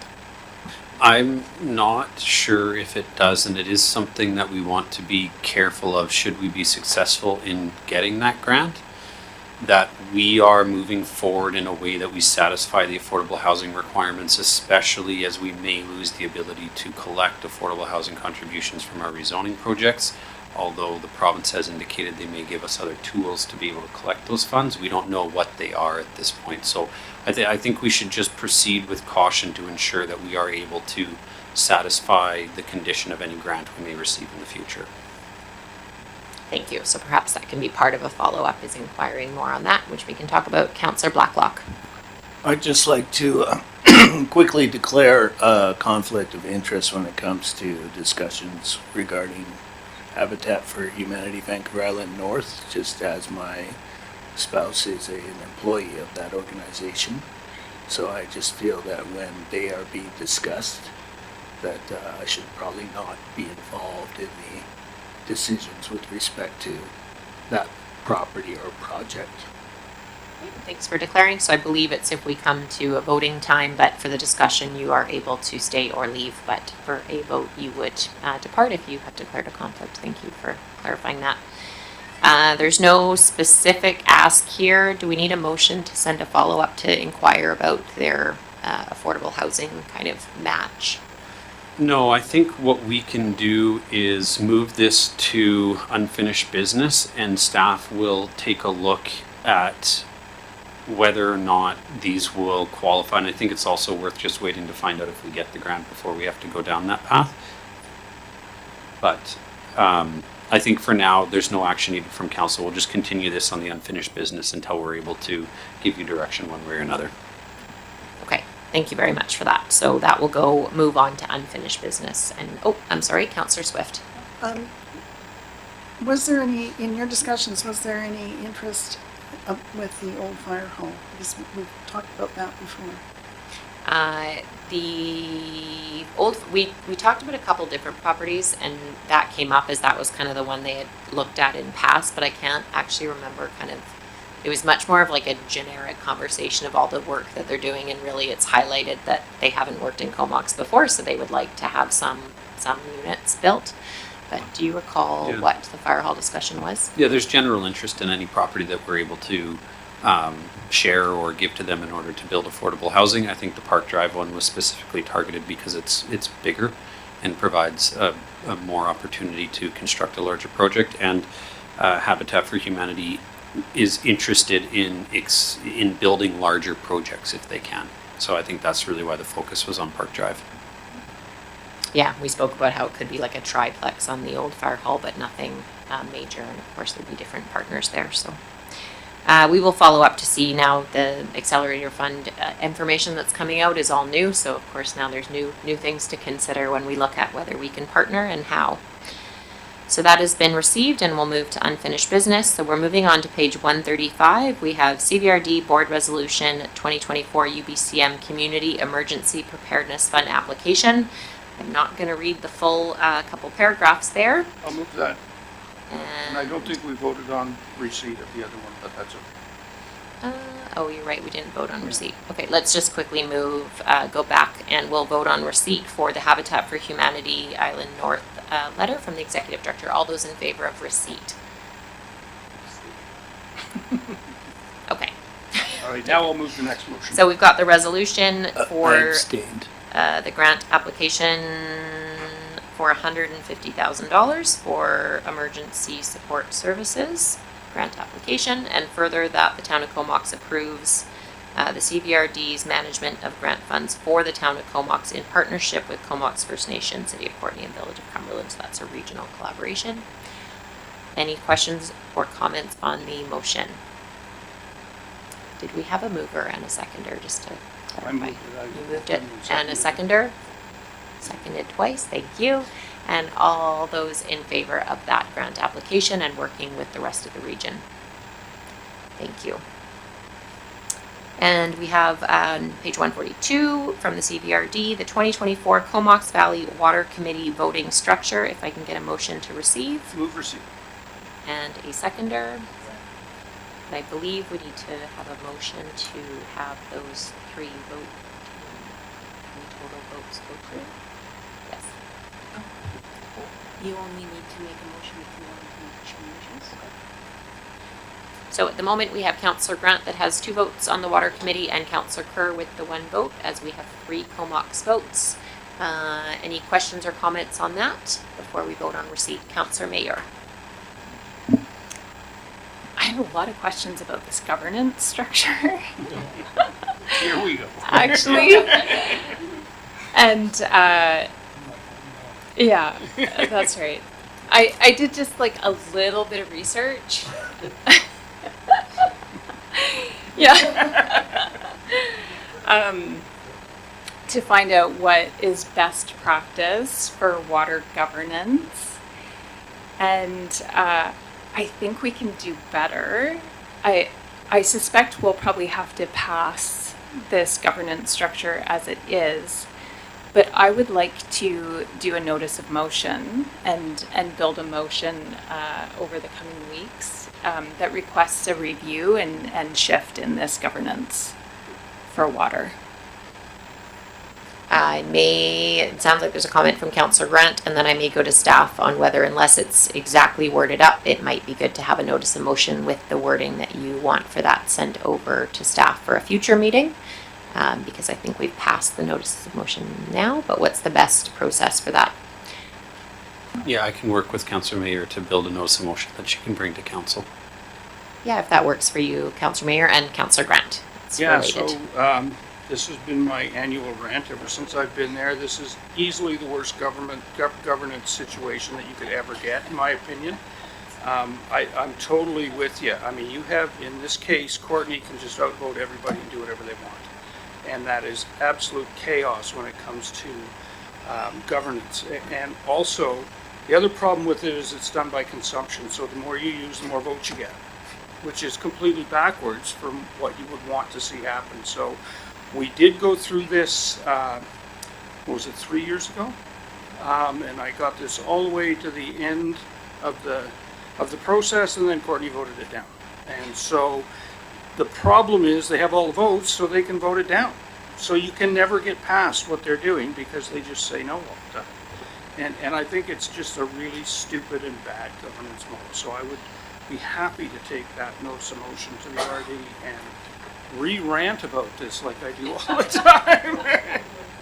Sounds like something we can all get on board for it, and maybe look at the equitable lens and speak to our fellow Courtenay councillors and see what we can get done this next round. And so back to Councillor Mayor, if you had any comments on drafting a notice of motion for a future meeting on that. Yeah, for sure. Well, I just wanted to share, so one of the examples that I came across was the Dutch Water Board. So of course their system is really sophisticated of water governance, and so they're responsible for flood protection, water quality management, and water supply all together. And their governance structure is characterized by inclusivity, and they integrate stakeholders from agriculture, urban areas, and nature conservation in the decision-making processes. So it's just an example, like there's quite a spectrum of what good governance could look like, and that was one in particular that I found to be really inspiring. But I also wanted to ask if there was a study done just 3 years ago, is that something that I could get my hands on, because that would inform the motion development. You mean a report done on the governance model of the Water Committee? Yes. Okay, yeah, we can ask for a copy of that. Thank you. I think it was Nielsen and Company, and we brought them in to have a look at this, and the conclusion was that there wasn't much you could do. I think you have to remember too that this doesn't really have a lot to do with farmlands and things like that. This is about our actual water system itself. And so it doesn't really include a lot of those things, but it's still a chaotic and stupid system, so. Good quote. Councillor Swift. Yeah. Well, I was at the regional district at the time we went through that, and we went all the way around in a circle and came back to the same place. And while I agree this isn't a good system, I'm not sure if spending a lot of time trying to fix it at our table is going to have any impact, because it needs to go back to the regional district, and we won't have any control over it there. So I'm not sure how to go about this. Sounds like a good topic when we have all the leaders here and we're on Nokomox. Yeah. And I can bring it up and educate on some of the flaws of the system maybe at that meeting. Councillor Blacklock, did you have your hand up? Only that I think this kind of discussion or this kind of call for a larger governance structure meeting is the call typically of the Ministry of Municipal Affairs. So I think that's where our efforts should be pointed to if that's what we want to make happen. So, you know, we have that channel. We've met with that minister. Let's leverage that and get a meeting. I'd be curious to find out the reasons why not, other than we can vote it down in more votes. So it'd be interesting to hear what the other side is, and also meet with the Municipal Affairs Minister. That's a great idea. Councillor Mayer? Yeah, and to be clear, I was just thinking, I know it's not ours to solve, that we're really requesting that it be looked at. So we just have to decide what we're asking for, whether it's directed at CVRD or CVRD and Muni or whatever it is. So I just wanted to be clear about that. I'm not expecting us to come up with a proposal of what we think it should be, but more just what we want to advocate for. Okay, so we'll have you champion that notice of motion to come in the spring. So I just Councillor Grant. caution, I think that maybe we want the total votes and Courtney no, just kidding. No, but I think that this was brought up not that long ago, maybe a couple of years. Everybody that's on the RD, when that happened, is still there. And I think that when you take it to them, they'll just vote it down. So however I don't think it means you don't do something, but just keep in mind that perhaps going to municipal affairs is a better level to try than going to the RD, because I don't think we'll have any success there. Okay, that's good information, and maybe some offline discussions from individuals also. And so that is on the table, I believe, we just have to vote on receipt on that. So if there's no further questions or comments on the Water Committee voting structure, all those in favor of receiving? Opposed? It's just receiving. So again, all those in favor of receiving? Opposed? And we've received the letter. Thank you.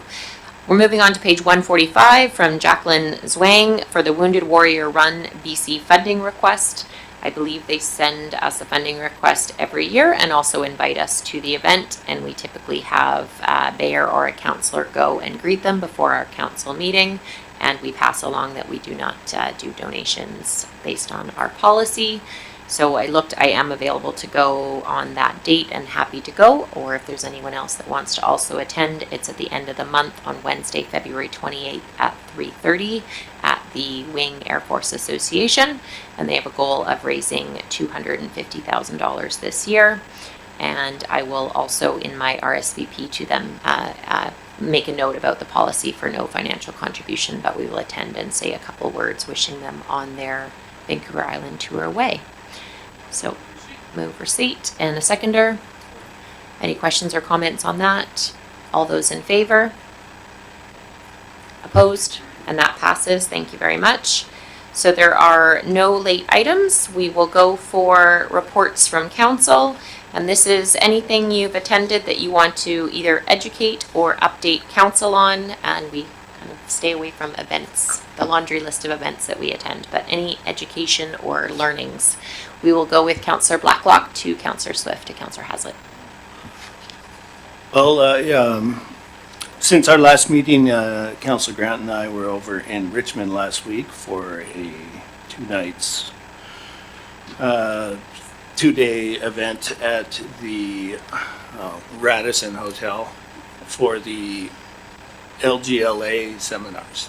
And the one thing I just wanted to bring to everyone's attention is we had a very, very interesting presentation from Don Lidstone, who is, of course, a lawyer who does a lot of defense of municipalities and various legal risks. And he was speaking to us about potential legal liability and climate risks and climate, climate disasters and climate emergencies, and what that can mean for local government liability going forward, and what that looks like in his world, the legal world. And he said there's still going to be a lot of cases to be determined on how this kind of goes with respect to municipal liability for things we knew or ought to have known. And it was a very interesting presentation, so I'll forward that along to Mayor and Council and staff as well, just to have a look at his perspective. That was probably the best highlight of all the sessions I attended. Thank you, Councillor Swift, and thanks for attending for Comox. Thank you. I attended the regular Philbert board meeting, and everything seems to be in good order there. And they're, working with the producer for the festival coming up, and a reminder to buy your membership if you haven't got it yet. Councillor Haslett. Nothing to report. Thank you. We'll go to Councillor Kerr, and then Councillor Grant, and then Councillor Mayor, please. Thanks. The Coalition to End Homelessness had a meeting today, and we welcomed the new coordinator, Dana Forsgren. She's also the coordinator for the Situation Table, so it's great overlap in those roles. Met with a group of Kai Bay residents to walk their neighborhood and hear concerns about road safety, parking, and beach parties that happen after hours in the summer.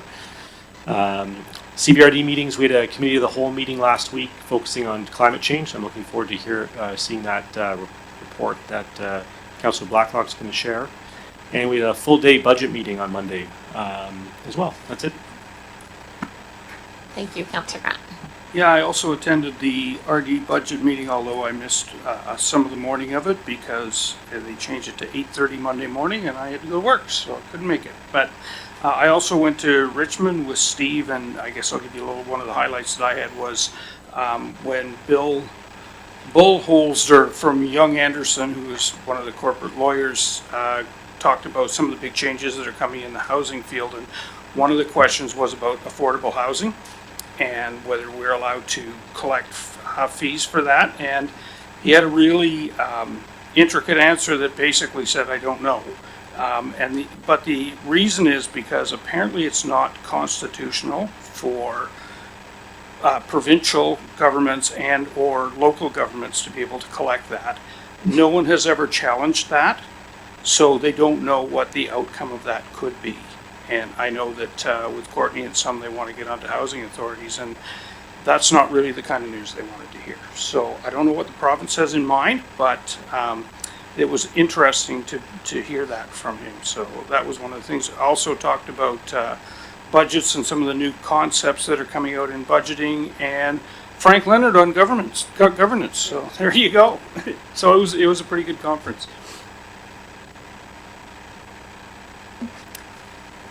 I attended a CAMS board meeting. I went to, it's called Courageous Dialogues. It's a session with the Mirror Center for Peace that just did a 3-year research study on polarization and had a lot of best practices, actually, like a really nice package of tools for addressing polarization in community. And they're looking at applying for another grant that is focused more on kind of training and capacity building for communities to address polarization. I also attended an anti-racism bystander training session that was hosted by the local restorative justice and immigrant welcome center. It was a virtual session, and part 2 is tomorrow. But it's actually one of the best trainings that I've been to in quite a while. I would really highly recommend if that's offered again. For folks to join in.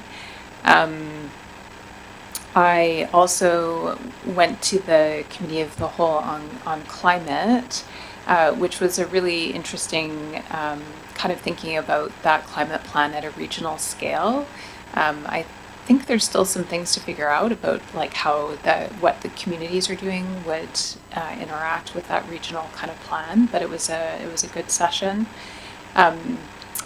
I popped into the Regional Parks and Trails public engagement session, and it was really busy. There was really a lot of folks who came out and were really passionate about that regional service that is new. And I popped into the World Community Film Fest and watched a short film on tsunami that was filmed on the island. So it was mostly Indigenous elders from the North Island and the West Coast sharing some of their long historical stories on tsunamis. And we're very fortunate to not be in a tsunami zone here in the Comox Valley. But what that means is that we're very likely to be hosts for some of our neighboring communities who are. And our emergency planner mentioned that they are doing some work to learn about how to be a good host, particularly working with First Nations and understanding kind of what that cultural safety and humility looks like when we're hosting during emergency response. It's only a 30-minute film, and it was actually sponsored by the SCRD. And if it ever comes around, I do highly recommend watching. We've lost most of those elders who were filmed and who shared their stories, and it's really quite beautiful. And that's it for me. Thanks. Thank you for sharing, everyone. Jordan and I had the opportunity to go to Comox First Nation during one of their council meetings. It was kind of a delegate invite. They gave us about an hour just to go over some of our partnership opportunities. We have a park naming coming up, for example, some possible signage opportunities, as well as just kind of general happenings and projects that have gone well over the last couple years. So it was kind of a nice opportunity to go down to the boardroom and have that meeting. We've kind of made a list of outcomes, but until we kind of can report back out on that, I just wanted to say the meeting did happen. It went relatively well, and we'll hopefully work on some of our key highlighted projects over the next couple months we're still, it was a first conversation on what some of those things could look like. So we'll keep in touch about what those are. I also attended the Council of the Whole at the CVRD about future climate action planning. The table I was sitting at talked a lot about active transportation and trailways, mostly between Comox and Courtenay. That was a big topic of our table, as well as protecting our water and the watershed. So kind of conversations that we're having in all spaces and places, and you always want to rush them forward and find the solutions. But having more of those same conversations and not quite sure on how to get there. Attended Literacy Family Week at my kids' school, which was great, and there's nothing to report. It's education, so got lucky on that one.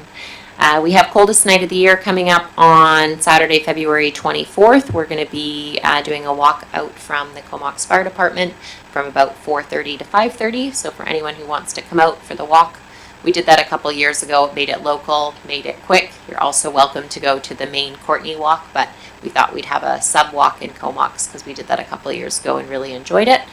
We're Team GoMox. You can join our team. You can make a donation. Councillor Blacklock. Well, there'll be hot beverages, but I can have hot dogs arrive. Yeah, but it is actually a really fun team building event. It's like an hour, so I encourage everyone to either come out or donate. Our team was somewhere around the top 5 or 6 teams with somewhere between $3,000 and $4,000 donations. So thanks to the fire department for taking part in it. That is why I wanted to mention Literacy Family Week. It's because the fire department also participated, and I saw Captain La Riviere also reading to a bunch of the classrooms. So that is why it was on my list, was to say thank you to them for continuing to engage with the community. The schools actually really, really like when the fire department and municipal folks come out and read to them. So it was nice to see the fire department there. Met with Pete Chambers from the BIA, just a really quick check-in with him. Myself and Councillor Blacklock will meet with him later in the month, and with Lara to have a lunch, just to keep kind of that communication open on the different strategies that are happening.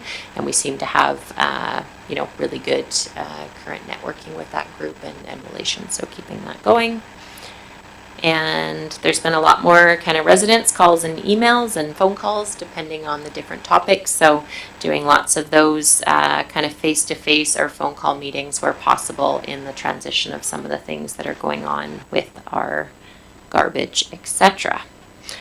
And I believe that's everything. Thank you quickly to Councillor Swift for doing the Grow Guide meeting with me this week. That was a fun engagement with youth again. And with that, I will move on. There are no media questions. Do we have any public questions? Yeah, come on up. And if you don't mind using the mic, Hi, folks. Thanks for being here, everybody. Thanks for your hard work. My name is Bob Bowen. I have 1389 Zephyr Place up in Comox. And I was just, what I'm probably going to say is moot now because you've already voted on that infrastructure deficit thing. From my perspective as a taxpayer, I would have gone for the 1 year thing. Do it once, it's the same all the time. Suck it up the first couple of years or whatever. I can defer it. I'm good. And I'm not looking 4 years ahead, right? So if I understand the 5 year one, it's going to, for 85, 93, 1 year one, 170, 250, it gradually increases up to 429. That's going to be a big hit for some people. The 10 year is going to be 517 in 5 years. So I mean, that's my view. I just wanted to share that with you. thank you for that. I actually I heard your opinion earlier too, so that was helpful because we do actually take it all into consideration. Yeah, and you guys look at many more things than I do. Yeah, I'm just a taxpayer. Yeah. All we set the rate for $51 this year, so what we're hoping in some optimism and some of the funding we've been seeing is that we won't have to do necessarily. I've been lucky to be here and listen to Jordan's explanation and heard what Ken said years ago. The province put it all in, so we didn't pay for it, if I understood that correctly. And past governments, that's a compelling argument, I believe. You could have sold that. And it's deferrable for people like me. Anyway, thank you very much for all your hard work. Thank you for that feedback, Bob. Much appreciated. Come on up, Mel. You have a question? You all have been waiting for over 3 hours, so we welcome your question. Nautical theme. You guys being the taxman, I'm sure you feel like you're unappreciated. Well, thanks for keeping a steady hand on the tiller. Our group had planned on attending and presenting tonight, but we were too long in the queue. So I have a question. Who, if any, of council is going to the UBCM meeting next week? Virtually. That's the February 13th, 14th UBCM housing meeting. Right. I believe we have 2 delegates on Zoom. You're going in person or Zoom? Doesn't really matter, but yeah. So we've got 2 representatives on Zoom. So we're quite concerned about the large footprint that's going to happen. And obviously our group is concerned about trees. We plan on presenting, so you can look forward to that. Anyway, so we're just asking that you keep in mind the environment, which seems to have been left out as far as anything we can see. So when you're there as our representatives, the environment's a big issue. Trees are another big issue. And this ties right in with the Nielsen's letter that they sent today. Thank you. Thanks, Mel. Any other questions? Okay, so with that, I will move for adjournment at 8 o'clock. Seconded. All those in favor? And thank you, staff, for being here for that meeting, and council.